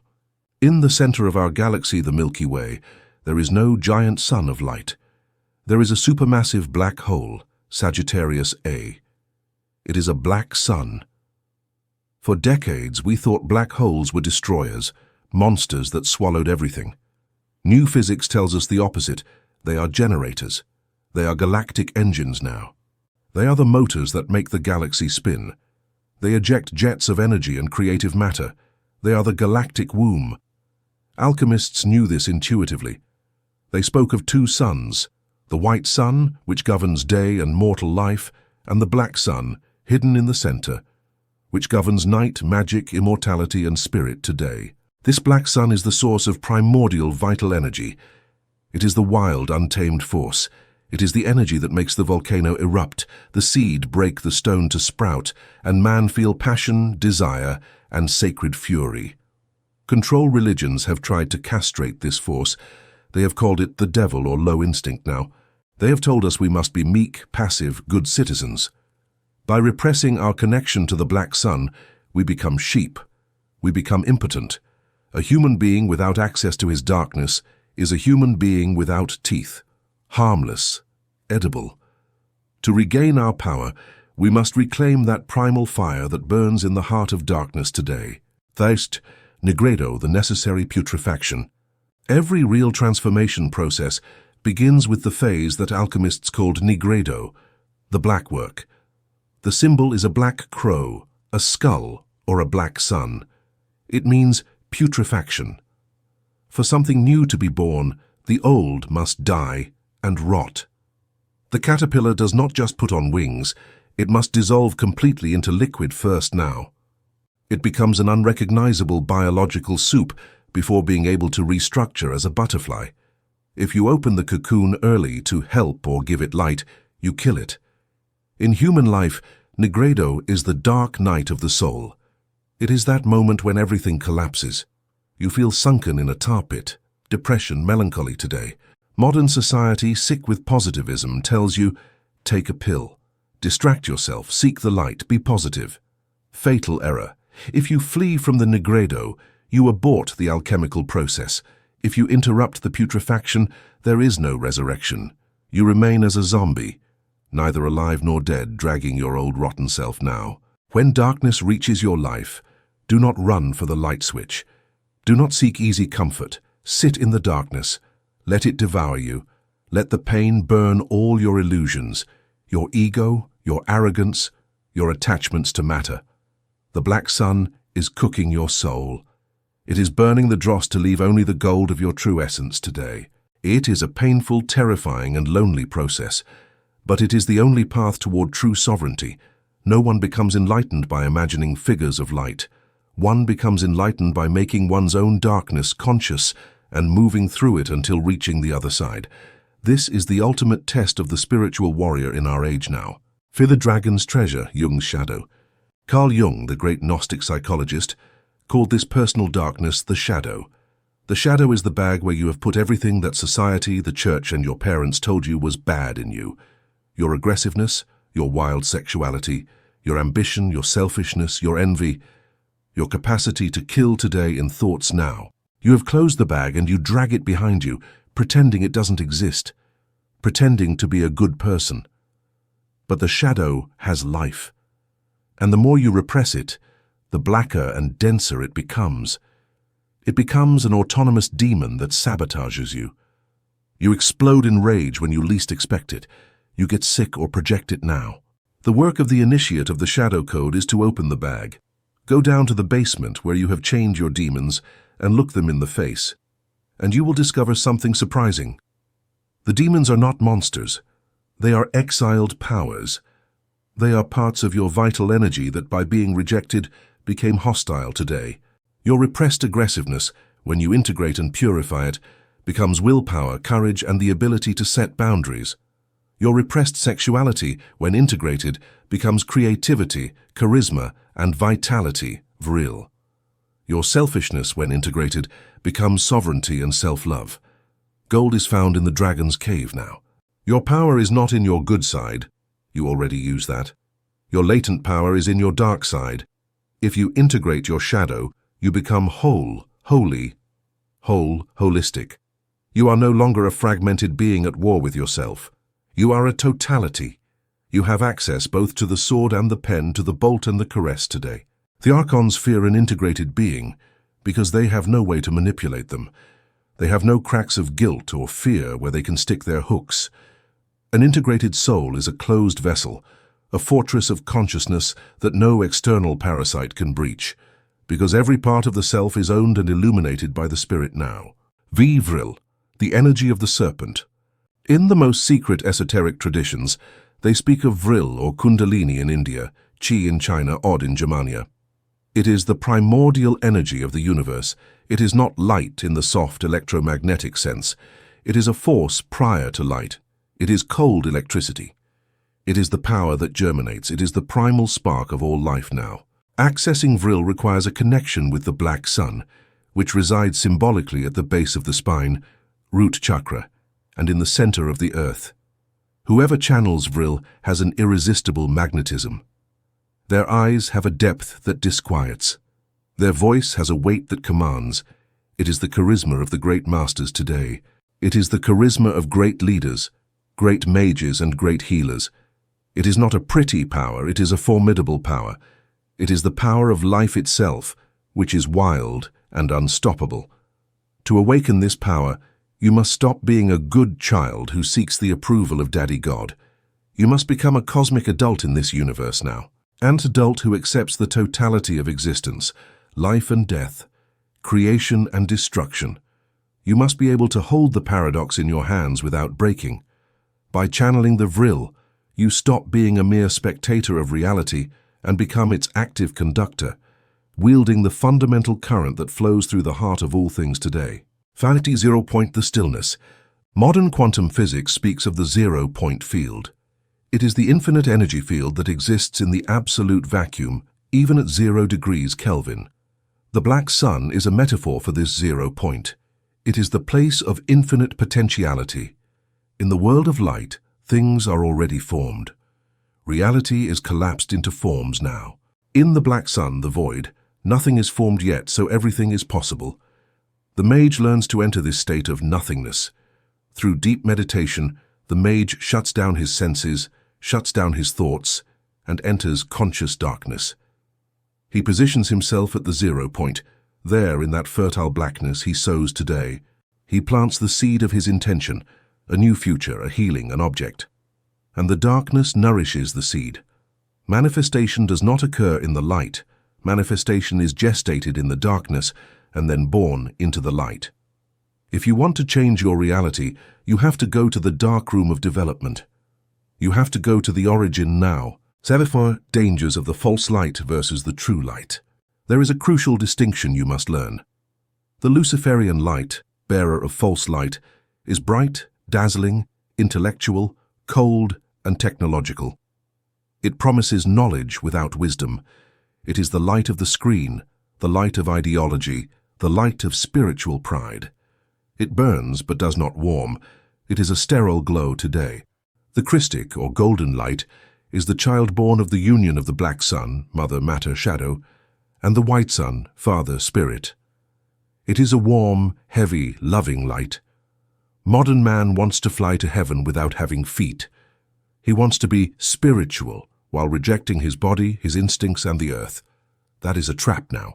The Shadow Code teaches, go down first, sink into your roots, embrace your animality, embrace your mortality, embrace your pain, and only when your feet touch the bedrock of the bottom of the abyss, the black sun, will you have the impulse to jump toward the stars. The height of your crown depends on the depth of your roots today. Here's the practice, sitting in the cave. How is this applied today? Stop being afraid of being alone. Stop being afraid of silence. Most people have the television on, or music, or infinite scroll on their mobile, because if they stop for a second, they hear the void, and it terrifies them. You, seeker, will do the opposite. Turn everything off, close the blinds now. Stay in the dark. Sit down. Look at the darkness in front of your closed eyes. At first, your mind will rebel. It will throw worries, boredom, and fear at you. Observe all that and let it pass. Keep looking at the black. Go deeper. Imagine that you descend toward the center of the earth or toward the center of your own womb today. There you will find a presence. It is not a figure, it is a gravity, a silent density. It is your power. Breathe that darkness. Feel how it fills you with strength, with stability. Feel that you are a mountain. Nothing can move you. In that darkness, rest. Recharge yourself. In the stillness, you become the immovable center now. And when you open your eyes and return to the light, you will notice that your gaze has changed. You are no longer a leaf in the wind. You are the trunk. You possess a weight and a presence that others can sense, a quiet authority that comes from having faced the void and found yourself there, absolute and sovereign today. Dykes becoming a sun. The final goal of the great work is not to reflect the light of another, like the moon. The goal is to become a sun. A sun is a black object, black body in physics, that radiates light by its own internal incandescence. A sun does not need to eat. It generates. A sun does not need approval. It shines. It creates its system now. A sun has a gravity so strong, it creates its own solar system, its own reality. By integrating your black sun, you become self-generating. You stop being an energy vampire, like the men of clay or the parasites. You have your own source of inexhaustible energy connected to the void. You can give, love, and create without end today. And most importantly, when you die, you will not need to go to the tunnel of false light. You will be the light. You will illuminate your own path. The darkness of space will not frighten you because you carry the fire with you. We have learned to clean the water, control the word, ignite the biophotons and the black sun now. We are now powerful vehicles. But there is one more mystery, a mystery that runs through your veins and that connects biology with magic and the heritage of the stars. It is the mystery of the blood and the memory of the cosmos itself, waiting to be decoded by the sovereign spirit that has finally awakened today. Chapter 9. Blood and Magnetism, the Genetic Holy Grail. The life of the flesh is in the blood. This biblical sentence is not a religious metaphor, it is a physics equation. Your blood is not just a red fluid that transports oxygen, it is liquid iron, it is a magnetic river, it is a superconducting recording tape that connects your current consciousness with the origin of the stars today now. There is a silent war being waged in the microscope, a war for the purity of the signal, because whoever controls the code of the blood controls the vessel of the spirit. Cut a finger and observe the red drop that sprouts. That liquid is the most precious substance in the universe. For that substance, all wars have been fought now. All dark rituals have been performed, and all royal dynasties have been built. We have been taught that blood is simply a liquid connective tissue, a soup of red cells, white cells, and platelets. But the alchemist sees further. The alchemist sees iron. Blood is red because hemoglobin contains oxidized iron, rust in its core today. And iron is the metal of magnetism. It is the metal of Mars. It is the metal that anchors the spirit to gravity. Your circulatory system is an electric coil. You have thousands of kilometers of veins and arteries through which a conducting fluid charged with metals circulates. According to the laws of electromagnetism, it generates power now. Any flowing electric current generates a magnetic field around it. You generate your own magnetic field through the pumping of your blood. Your heart is the motor, and your blood is the wiring. This magnetic field is what keeps you stuck to the reality of Earth, tuned to the Schumann resonance of the planet in our daily lives today. In this chapter, we are going to discover that your blood is an antenna. We will talk about forbidden lineages, the mystery of Rh negative, the true nature of the Holy Grail, and how you can purify your inner river to receive transmissions of higher frequencies. We will explore the magnetic secrets hidden in your very veins right now. The river of iron, anchoring to the matrix. Why iron? Of all the elements in the periodic table, why did evolution or the genetic engineers choose iron as the core of our blood? There are animals, like the horseshoe crab, that have blue blood. Their blood is based on copper, hemocyanin. Copper is a superior electrical conductor to iron. It is the metal of Venus today now. But we have iron. Iron has a unique property. It is the most stable element of the nuclear universe, but it is also heavy and highly magnetic. Iron resonates with the magnetic field of the Earth. Having iron blood makes us earthlings. It makes us heavy. It makes us warriors. It is the perfect metal for a species designed for work now. It is for a species designed to work and fight on a planet of dense gravity. Esotericists suggest that the fall of humanity involved a genetic alteration. We moved from a subtler blood, perhaps based on silicon or copper, more crystalline, to a ferrous blood. Iron is what closes the cage. It acts as a liquid Faraday cage today. It traps the spirit in the body. Upon death, when the heart stops and the blood stops circulating, the magnetic field collapses, the iron stops trapping, and the spirit is released. Our very biological composition is designed to keep our consciousness tethered to this specific frequency of material reality until the coil stops now. To see the recording tape, genetic karma. As we saw in the chapter on water, liquid records information. But if water is RAM, short-term memory, blood is the hard drive, deep and permanent memory. Blood is thicker than water because it carries compressed data. It carries the archive of your ancestors. Modern science calls this epigenetics, but it falls short today now. Occultists know that in the blood travel not only physical predispositions, blue eyes, height, but emotional memories and pacts. If your great-grandfather murdered someone and felt a terrible guilt that he never processed, that vibration of murderous guilt remained recorded in his blood. That blood divided and eventually created you now. You are born and suddenly, at age 20, you feel an inexplicable guilt or an irrational fear of violence. It is not yours. It is the recording of the great-grandfather playing in your hemoglobin. This explains family curses. They are not external spells. They are information viruses in the blood code of the entire lineage today. You are the current guardian of an ancient genetic library, and you have two options. 1. Blindly reproduce the program, repeat the history, illnesses, and traumas of your parents. 2. Hack the blood. Use your solar consciousness to rewrite the magnetic information and free the lineage. You are the editor of this liquid book now. 3. The mystery of Rh negative, blood from the stars. Here we enter the most controversial and fascinating territory of forbidden hematology. Most of the human population, 85%, has Rh positive blood. This means they have a protein in their red blood cells called rhesus factor.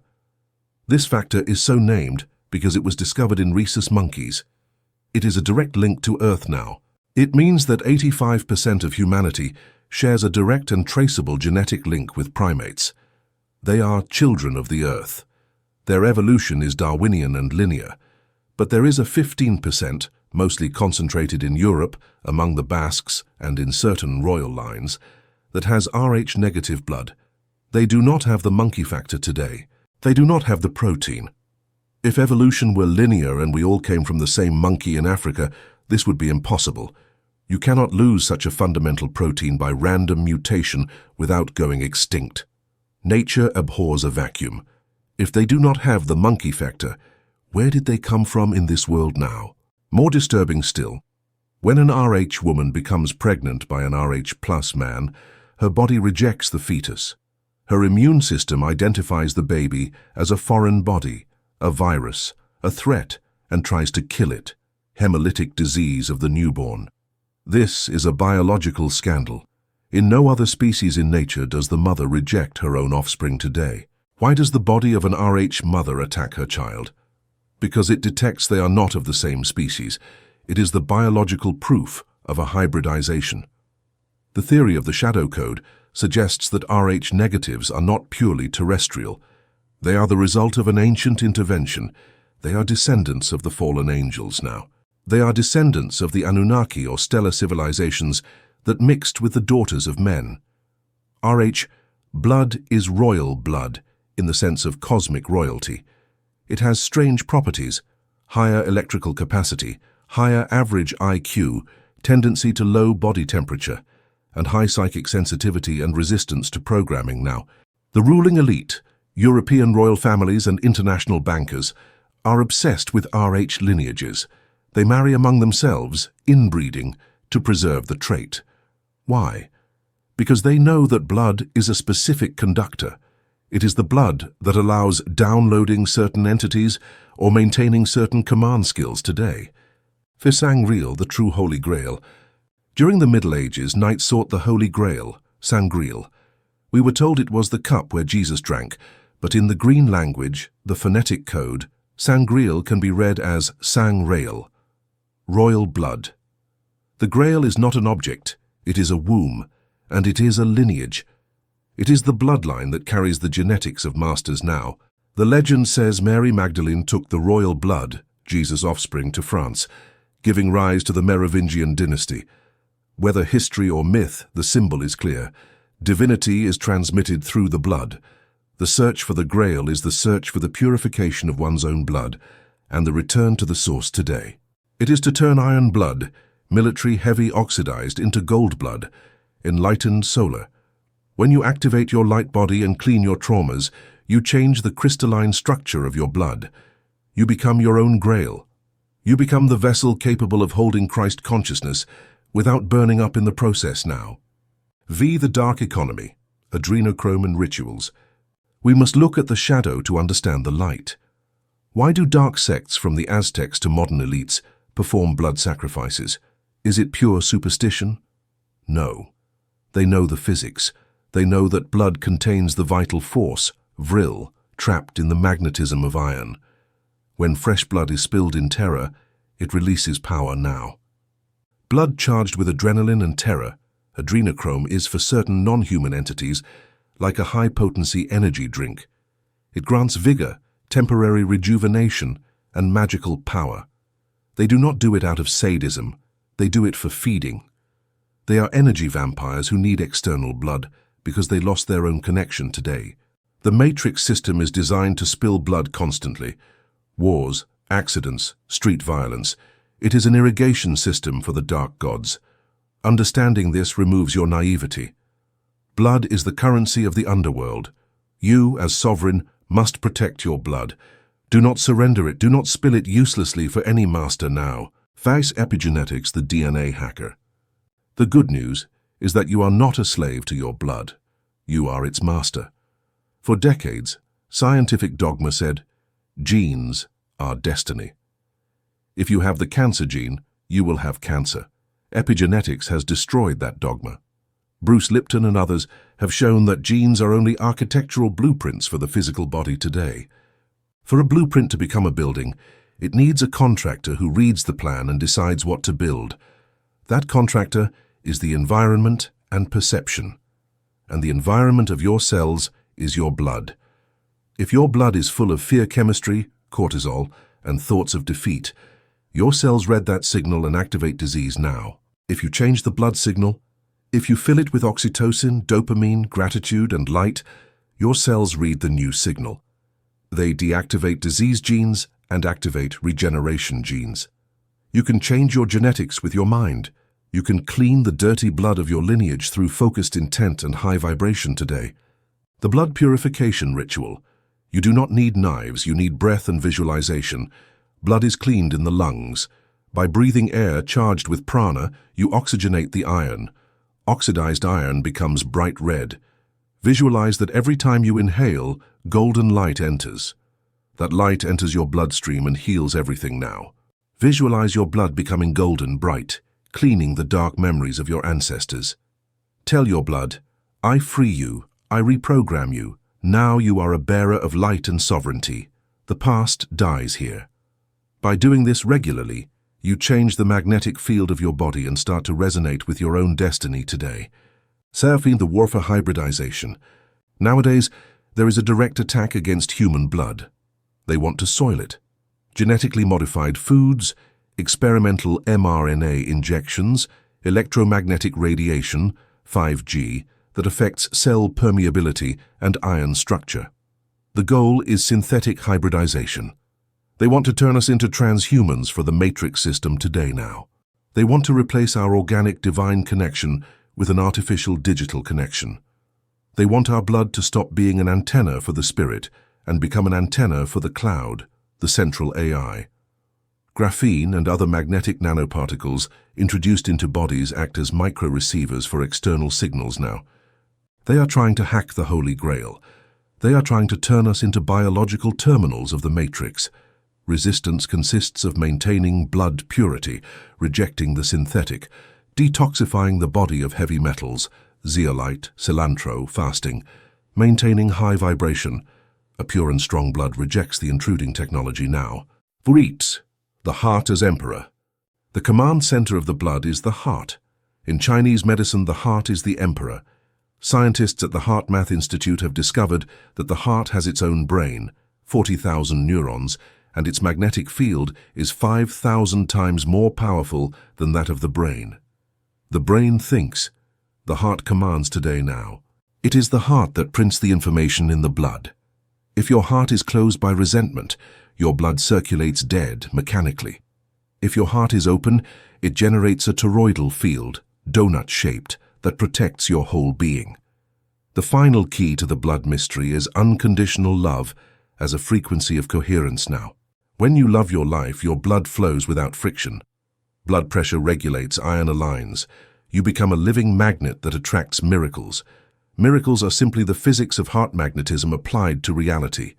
By radiating the frequency of love, you shield your blood from the magnetic manipulation of the matrix today. Anxiety, heirs of the cosmos. You look at your blood and see red. But remember, inside that red there are sleeping stellar codes. Whether your blood is RH plus or RHE, you have the spark. You have the potential to transmute iron, Mars, war, into gold, sun consciousness. That is the true philosopher's stone. Do not seek royal lineages outside in our world now. Do not envy the kings of the earth. You are the king of your own body. Your blood is your army and your library.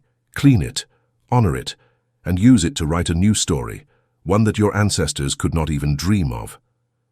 Now that we understand the vehicle, water, light, blood, it is time to understand how it moves through time today. We have been told that the past is immutable, that what is done is done. It is another lie of the matrix. Time is flexible, the past is alive. We must now explore the alchemy of time to truly set our spirits free from the linear chains of the prison. The path to the eternal now is waiting to be walked right now. Chapter 10. Retrocausality, Changing the Past. Time is not a launched arrow that never returns. Time is a great serpent biting its own tail, the Ouroboros. What was, is, what is, shall be. The common man lives chained to the tomb of yesterday, weeping over stone slabs that he believes immovable. But the initiate knows the forbidden secret. The past is not marble, it is clay. And as long as a breath of life and consciousness remains in the present, ancient history can be rewritten. You are not the victim of your history, you are its editor. If you go out into the street and ask anyone what time is, they will tell you it is a river that flows relentlessly in one direction, from the past toward the future now. They will tell you that the past is a dead country, closed and sealed under 7 keys. What happened, happened. They will tell you that the future is an uncertain mist that does not yet exist, and that the present is the only real thing, but it is so ephemeral that it disappears instantly. This linear vision is the matrix's prison today. It is the trap of Saturn, Cronus, the god who devours his children. By making us believe the past is immutable, they condemn us to carry the weight of our traumas, errors, and wounds forever. They tell us, you were broken as a child, and you will be broken until you die. Accept it. But quantum physics and mysticism agree on a truth now. Truth breaks the bars of this cell. Time is not linear, it is holographic and simultaneous. Imagine your life is not a river, but an immense tapestry spread on the ground. In that tapestry, your birth, your first kiss, your greatest pain, and your death are woven at the same time. You, with your small flashlight of consciousness, go now. You illuminate the tapestry step by step. What you already illuminated you call past. What your light touches now you call present.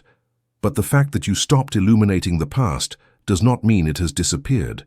It is still there. And most importantly, you can move the flashlight backward. You can re-illuminate that area today.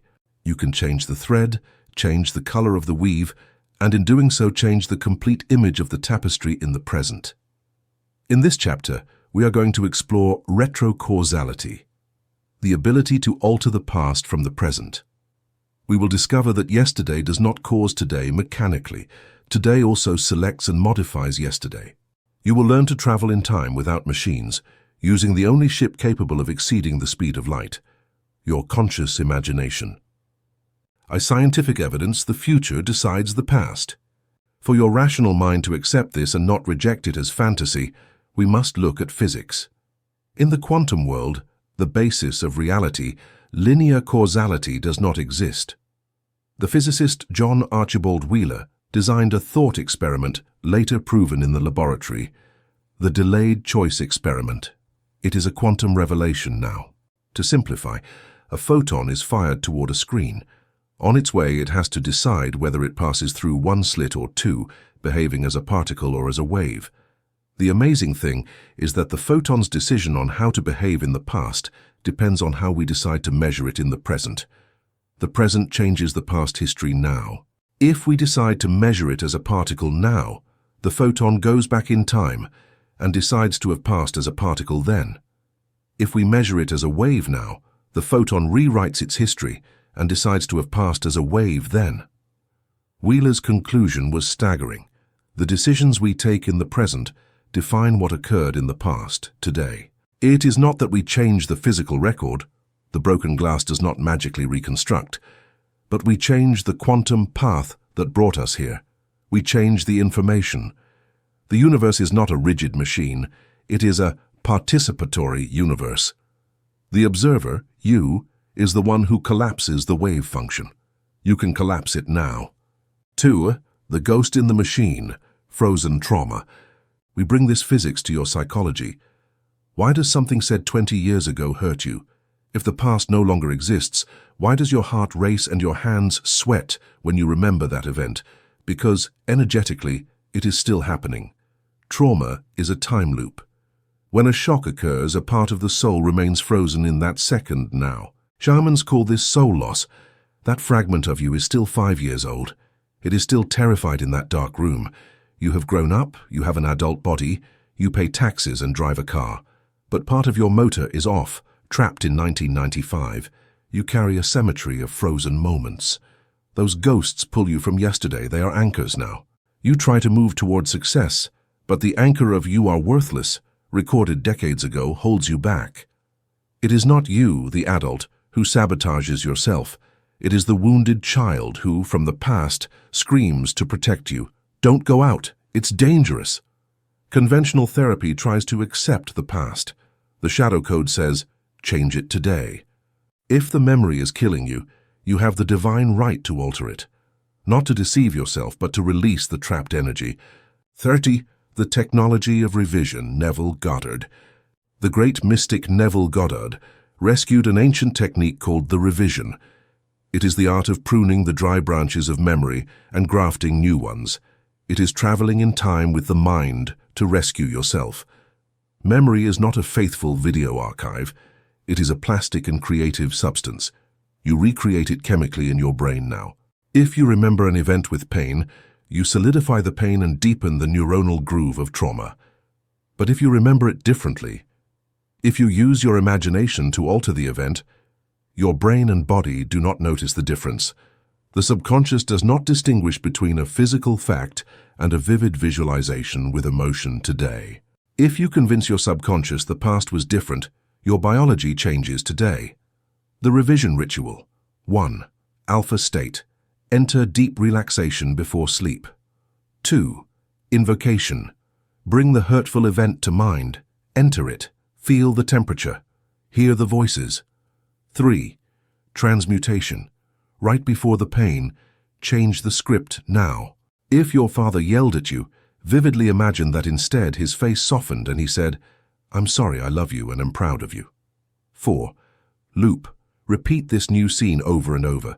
Feel the texture of the clothes and the emotional relief. 5. Sealing. When you feel a deep sigh of relief, the work is done. You rewrote the code today. The skeptic will say, "But that's lying to oneself." The mage responds, "What is it that happened? Only what I remember and how it affects me now exists.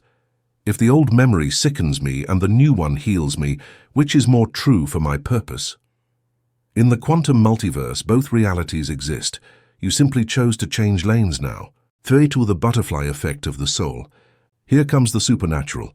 When you heal a deep root through revision, the entire tree trembles in the present.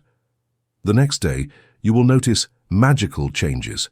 Chronic back pain disappears, somatic tension from carrying trauma. Social anxiety evaporates because the humiliated child has been comforted and is no longer afraid today. And most disquieting, the people involved change. If you revise a fight, changing hate for understanding, that person may call you the next day, kinder, without knowing why. By changing the vibration of the event in the ether, you have changed the karmic relationship and quantum entanglement between both. The conflict ends now. They at a subconscious level receive the script update. They feel the war is over.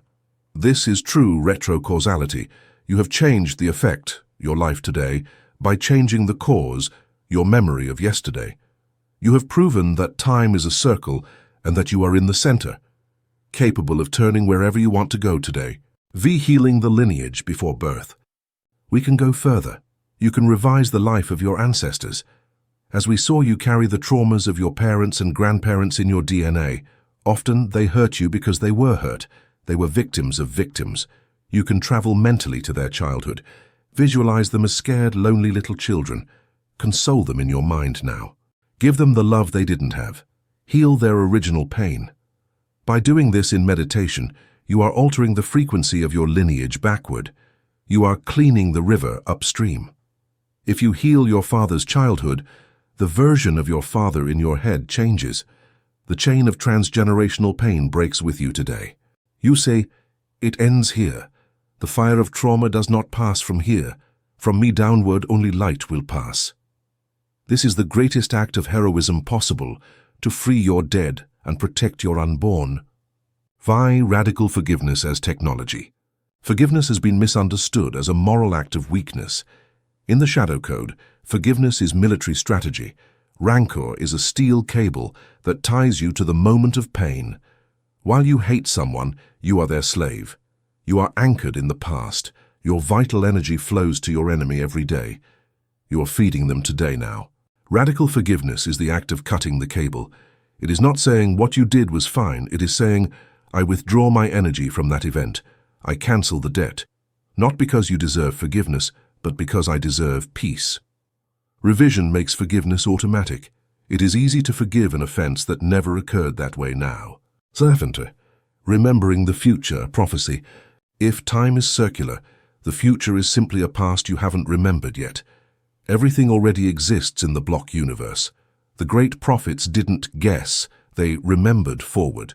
They had access to the spherical vision of time. You can use this same faculty to manifest your destiny.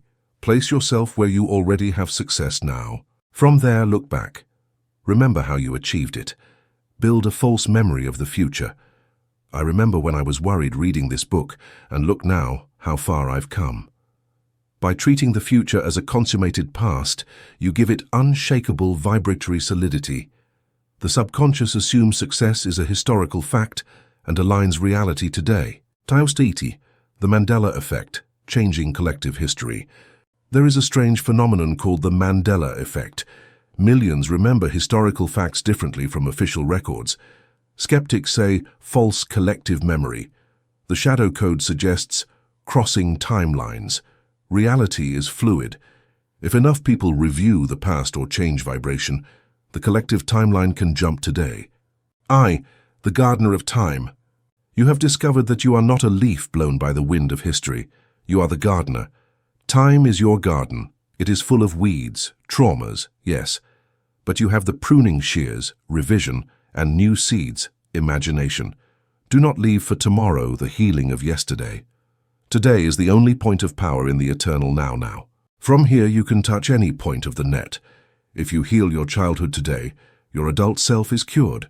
If you heal your future today, your present accelerates. The Ouroboros bites its tail. The beginning and the end touch in your heart. Take control of your narrative. Erase horror scenes. Write victory scenes today for yourself. Chapter 11, Soulless Humans, the NPC Theory. And I looked at the crowd filling the marketplace, and I saw 1,000 faces. I saw eyes that looked, mouths that spoke, and hands that traded. But when I used the vision of the spirit, terror chilled my bones. Most of them had no internal light. They were empty houses. They were clay figures animated by nature's breath but lacking the divine spark. They walk, eat and sleep, but there is no one at home. They are the scenery of the dream, the guardians of the labyrinth, placed there so that the seeker believes he is surrounded by his peers, when in reality he walks alone among shadows. There is a specific loneliness that afflicts the awakened, a loneliness that is not cured with company now. It is not the loneliness of being isolated on a mountain. It is the loneliness of being surrounded by people at a party, in an office, or at a family dinner, and feeling an abysmal disconnection. You look at the others. They laugh, repeat clichés, worry about trivialities, and react to external stimuli with the predictability of a clock today. You try to speak of the deep truths you have discovered. You try to share your fire. You try to talk about the matrix, consciousness, and real freedom. And you encounter glassy stares.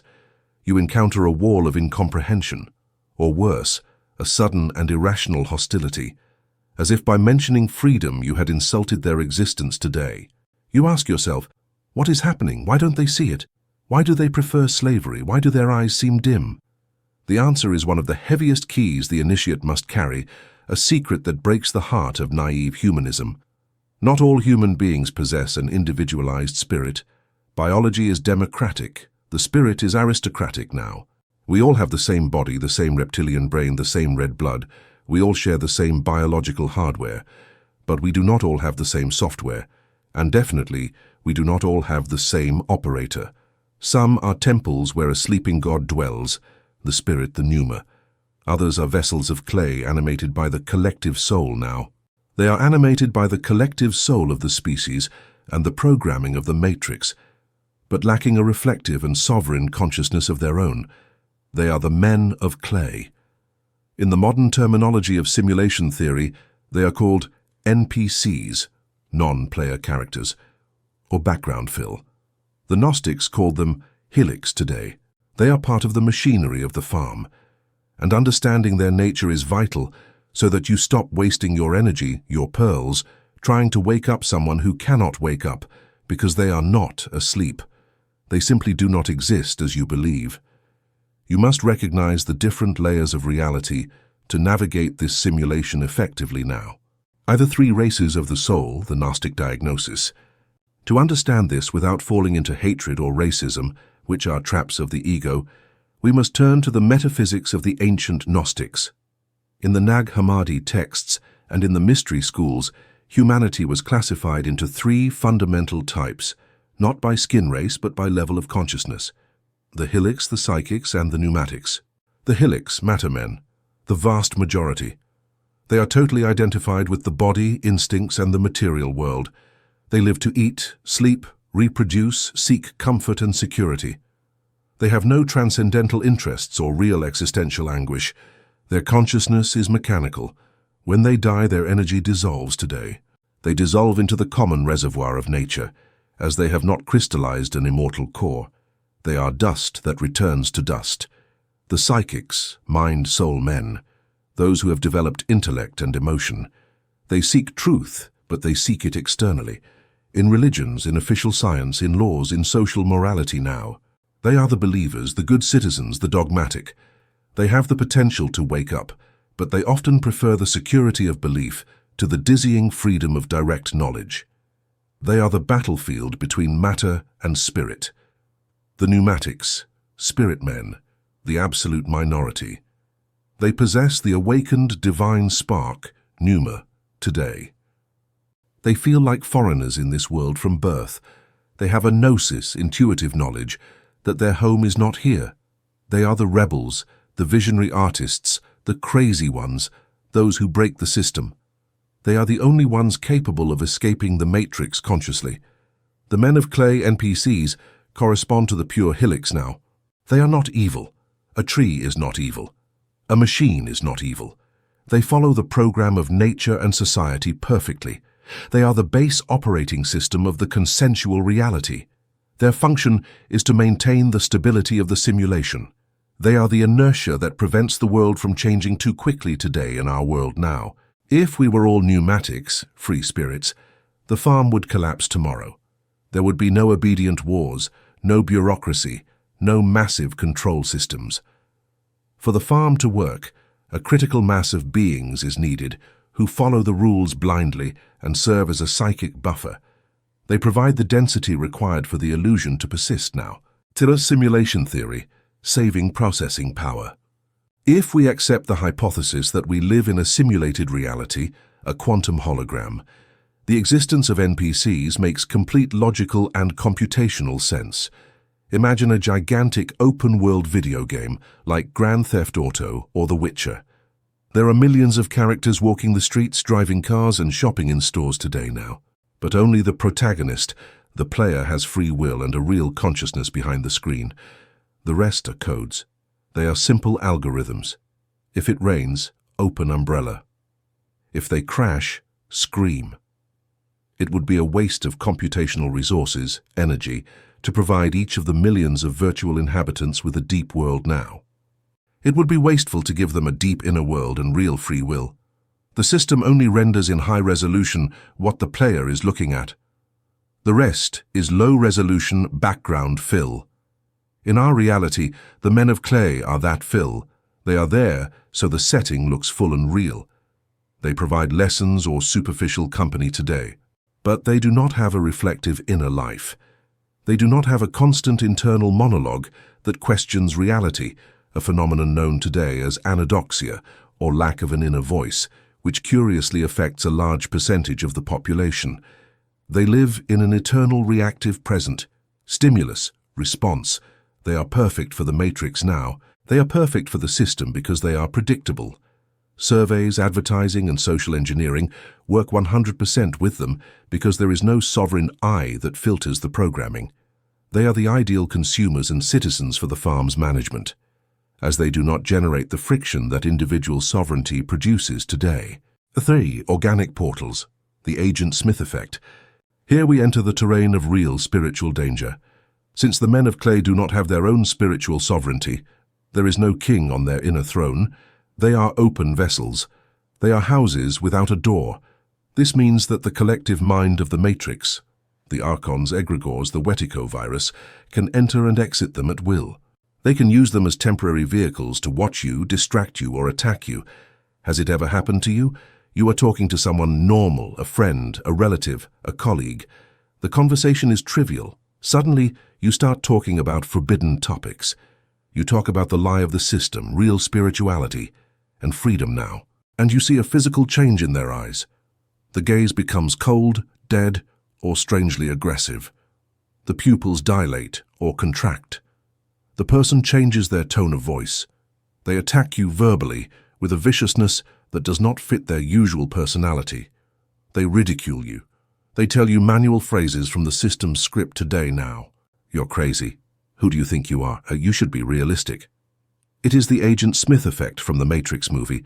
The system has detected an anomaly, you, and has downloaded a defense program into the nearest person, organic portal, to neutralize you. The NPC does not know they are being used. They think they got angry now. They think they got angry naturally. Once you stop talking about the subject and return to triviality, football, the weather, the person returns. They relax. Often they don't even remember how aggressive they were, or they minimize the incident. I don't know what happened to me, they say. It wasn't them. It was the portal activating today. That's why silence is vital, Chapter 5. You cannot talk about the truth with just anyone. Do not cast your pearls before swine, lest they trample them under their feet and turn again and rend you. This phrase of Jesus is not an elitist insult. It is a technical safety instruction. If you pour high-frequency energy into a vessel today now, if you pour high-frequency energy, pearls, into a vessel that cannot contain it, swine matter, the vessel breaks or reacts violently. The man of clay instinctively hates the frequency of truth because it threatens his existence. Deep down, his program knows that he is part of the lie. He serves as a firewall for the simulation's integrity now. EV, unconscious vampirism. Since they have no direct connection to the infinite source, the internal black sun or the spark, the men of clay have limited batteries. They get their energy from food and rest, yes, but above all, they get it from other people. They are natural energy vampires. They do not do it out of conscious malice. It is a biological hunger today.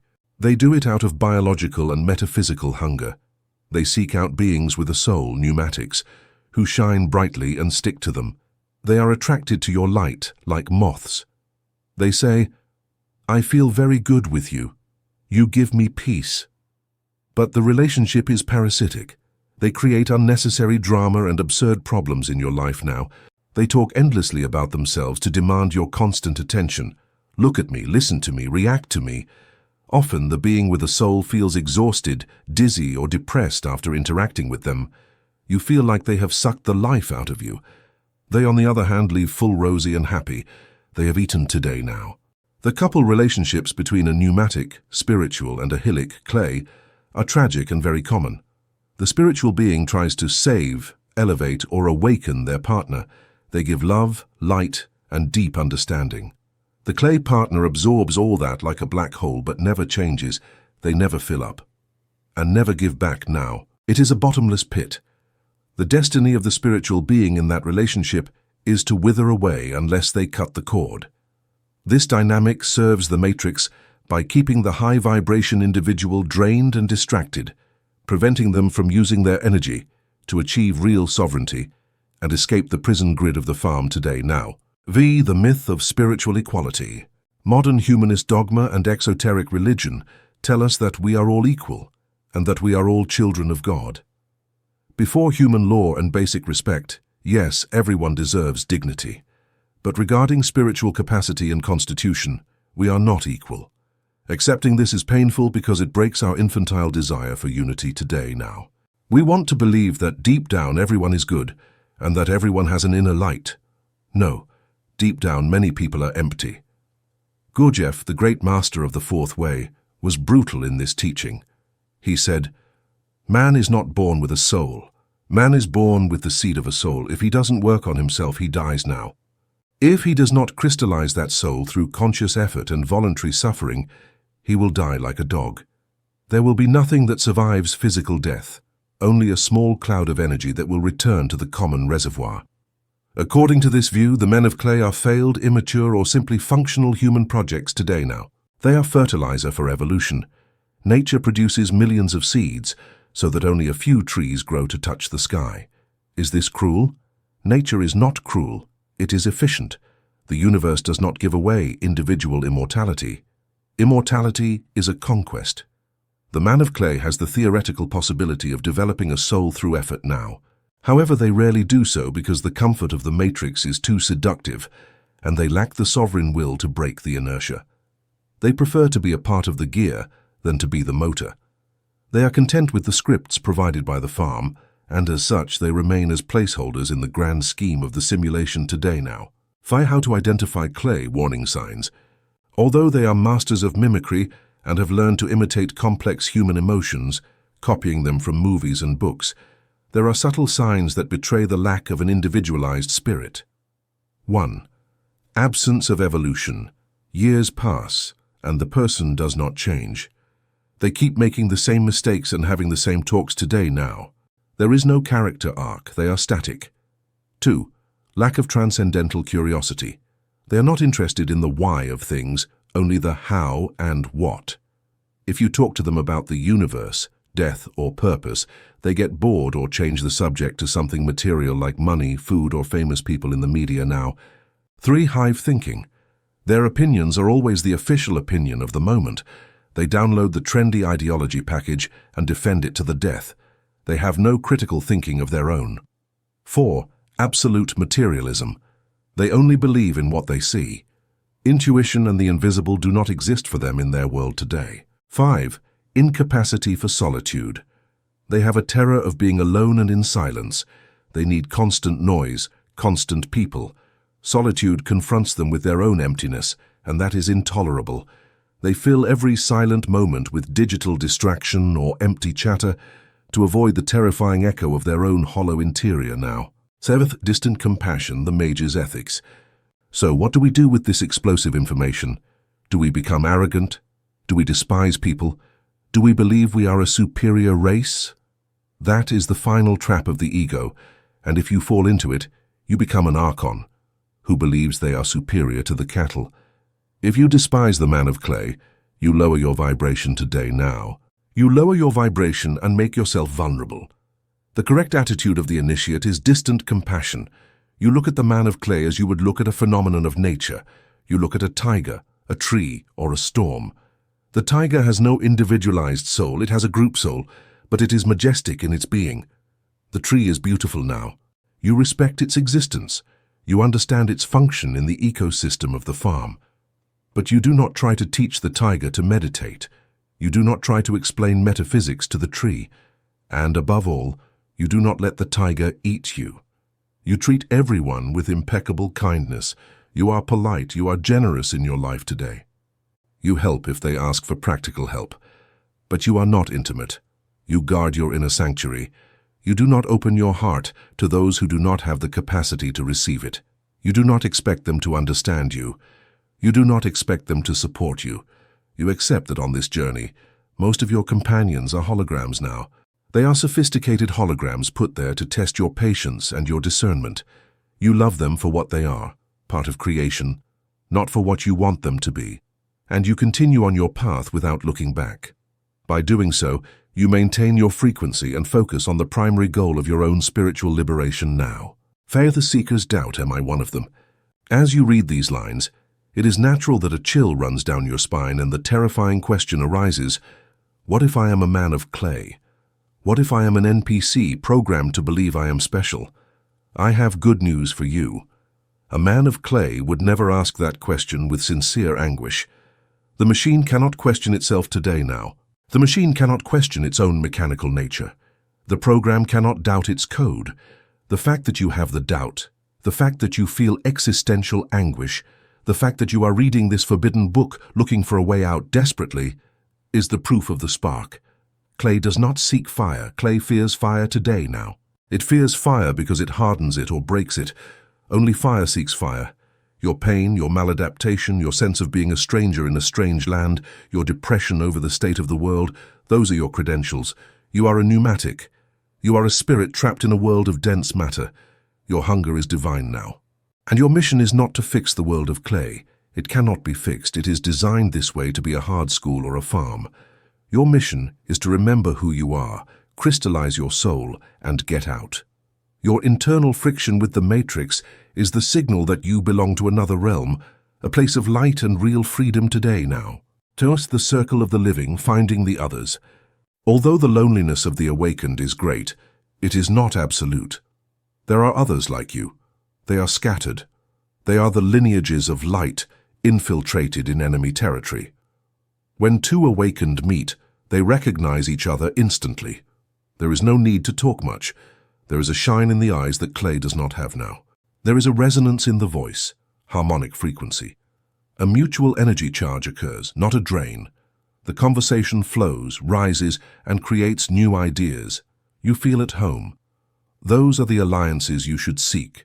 Create your own tribe, even if it is small.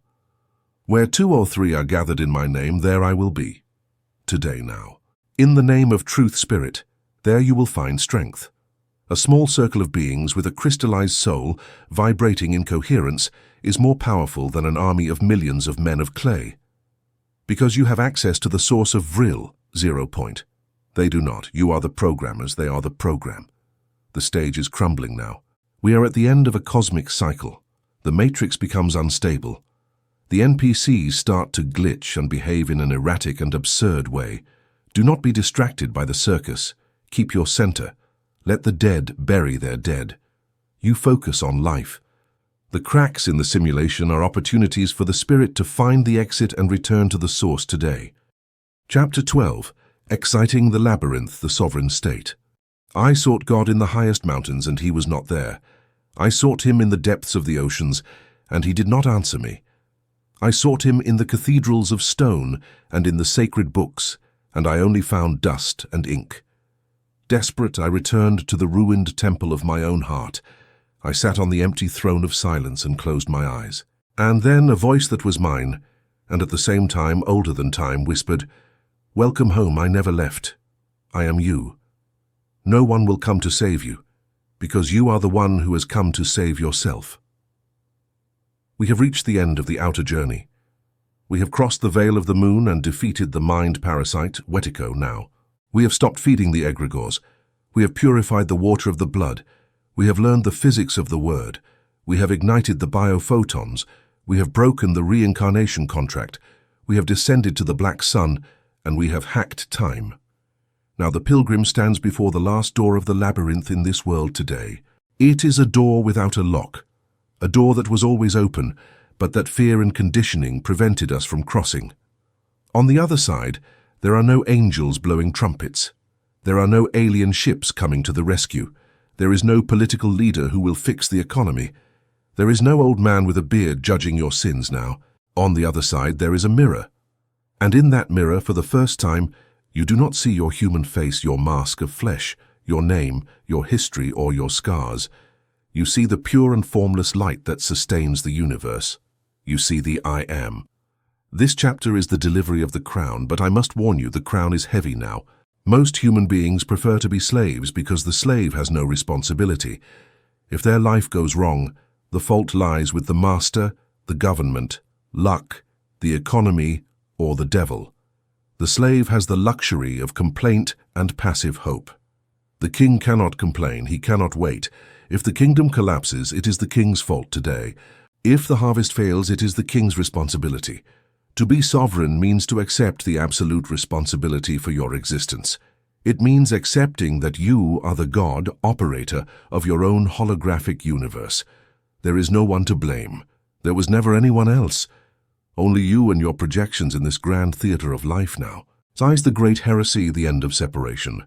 For eons, the matrix has functioned thanks to a fundamental lie, separation. They told you that divinity is up there and you are down here. They told you that you are small, dirty, a sinner, an unworthy ant that must beg for favors from an external force.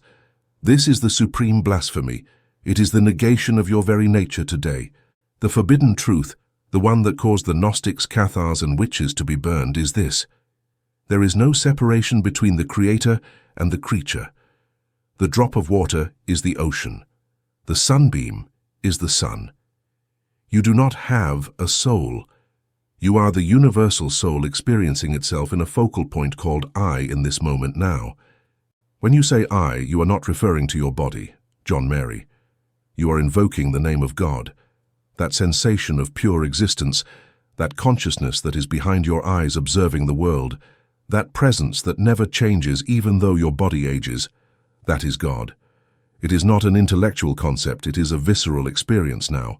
God is not a person, it is the consciousness of being.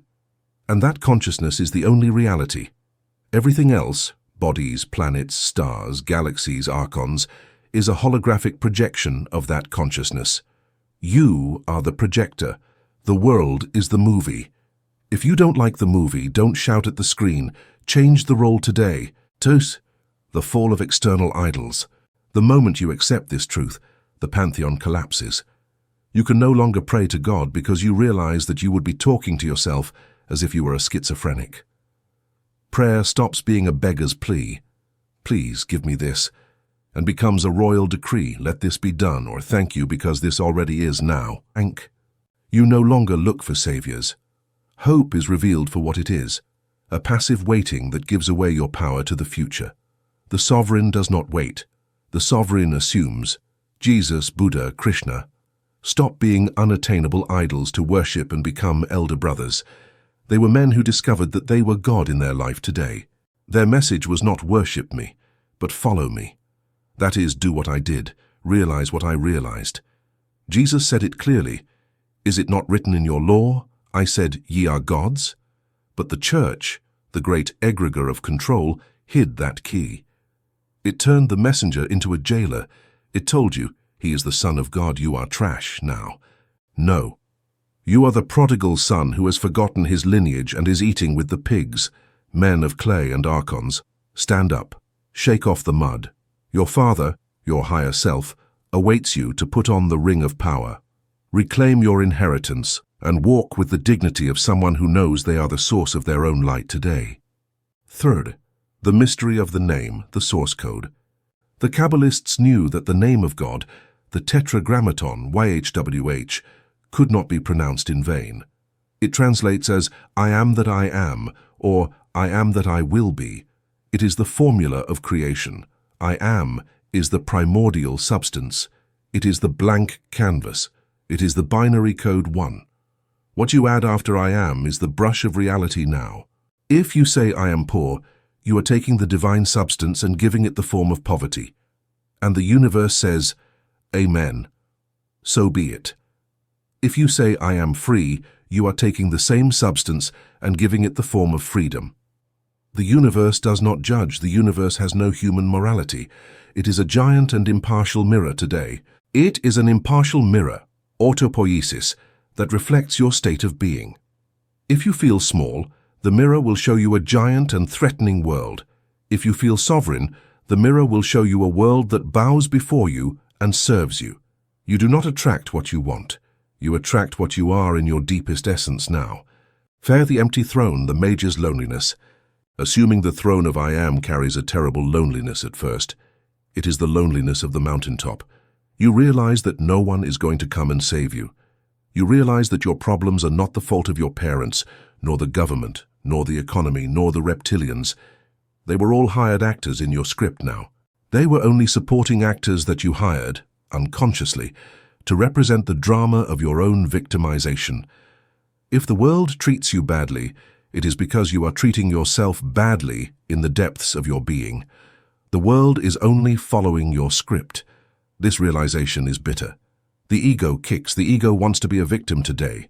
The ego wants to be a victim because the victim receives attention, compassion, and excuses. The God does not receive compassion. He receives glory, but pays with total responsibility. You must be willing to kill the old man, the crying child who lives in you, so that the king can be born. You must walk as the only operator of reality now. If there is war in your world, there is war in your soul. If there is peace in your world, there is peace in your soul. You are the 0 point. By holding this center, you become the calm eye of the hurricane, where no external force can touch you unless you grant it the power to do so through your own internal belief and consent today. V. The law of assumption, the royal scepter. How does the sovereign govern in practice?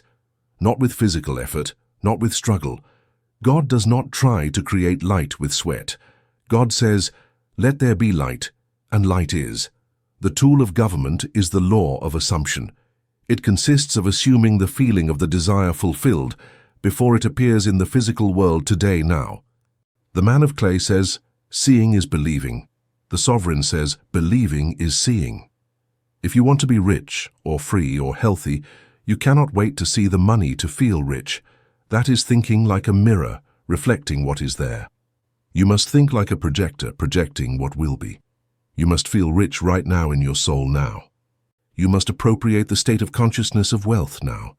You must walk, talk, and breathe as if your desire were already a fact. You must live in the end.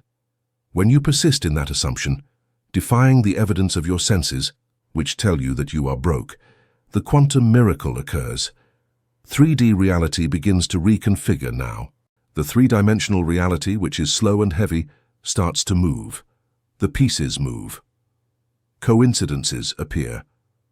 The world has no choice but to mold itself to your new state of consciousness, because the world has no will of its own.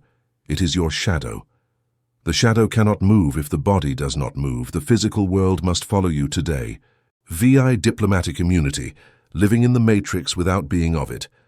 Many ask, if I become sovereign, must I go to a cave? Must I leave my job? Must I abandon my family? No, that is flight. The sovereign does not flee. The true master does not flee the world. He transcends it from within. You live in the matrix, but you are not of the matrix. You have diplomatic immunity in this realm today now. You are like a spy in enemy territory. You pay your taxes, you go to the market, you talk to the neighbors.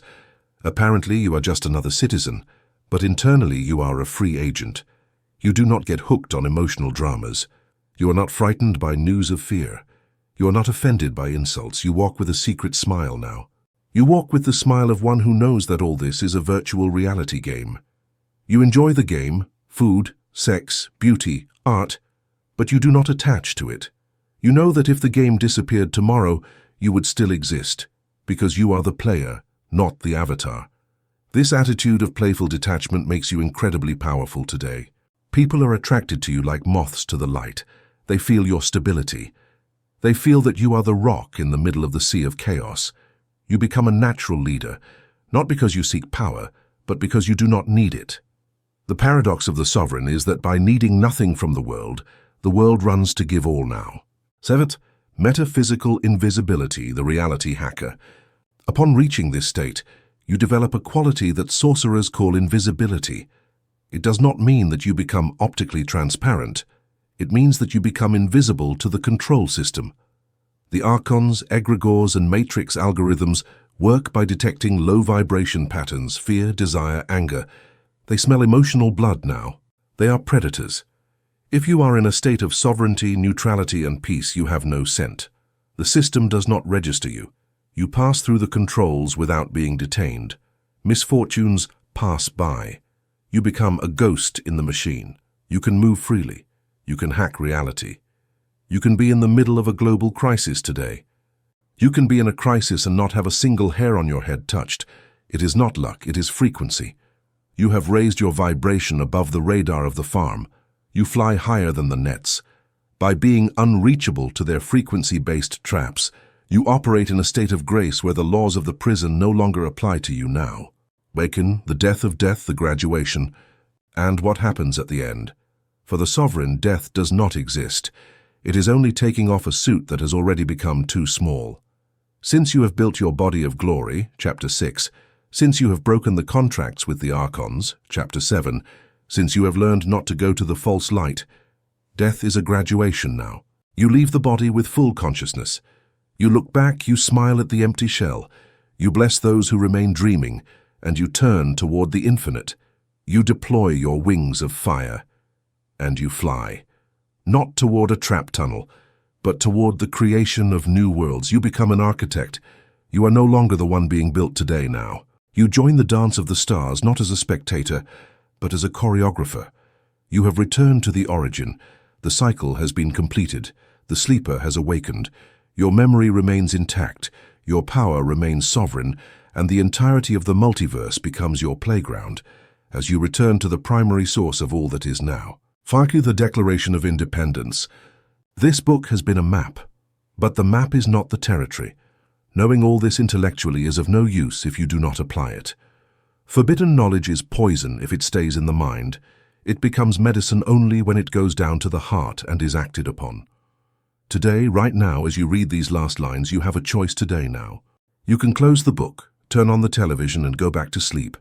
It is comfortable, it is safe. The Matrix will welcome you again with open arms, give you entertainment, and suck your blood until the end of your days. Or you can make the declaration.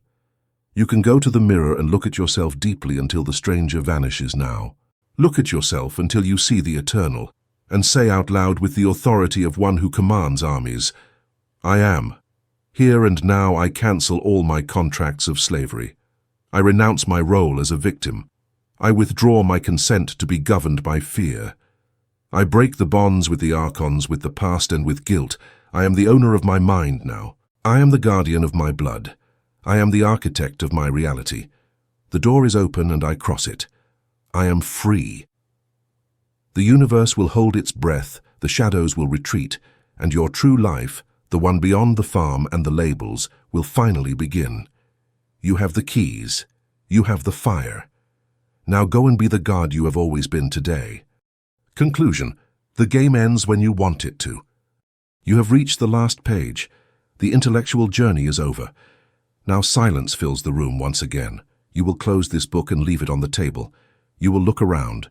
You will see the same furniture, the same walls, the same window, and, out there, the same noisy street where the claymen hurry toward nowhere. Apparently, nothing has changed. Physical reality remains solid, gray, and heavy. But you know with a shiver running down your spine that everything has changed. You haven't read a book. You have run an antivirus on your mental operating system. You have committed the irreversible act. You have bitten the apple today now. Before you could claim ignorance, you could say you were a victim of fate, a ship adrift in a cruel ocean. You could blame the moon, your parents, the government, or invisible gods. That comfort has evaporated. Innocence is dead. Now you know. You know the cage has no iron bars but bars of beliefs in your mind now. You know the jailer does not live in a tower, but in the folds of your own mind. You know that death is a trick and that life is a stage. This knowledge is a poison for your old self and an elixir for your real self.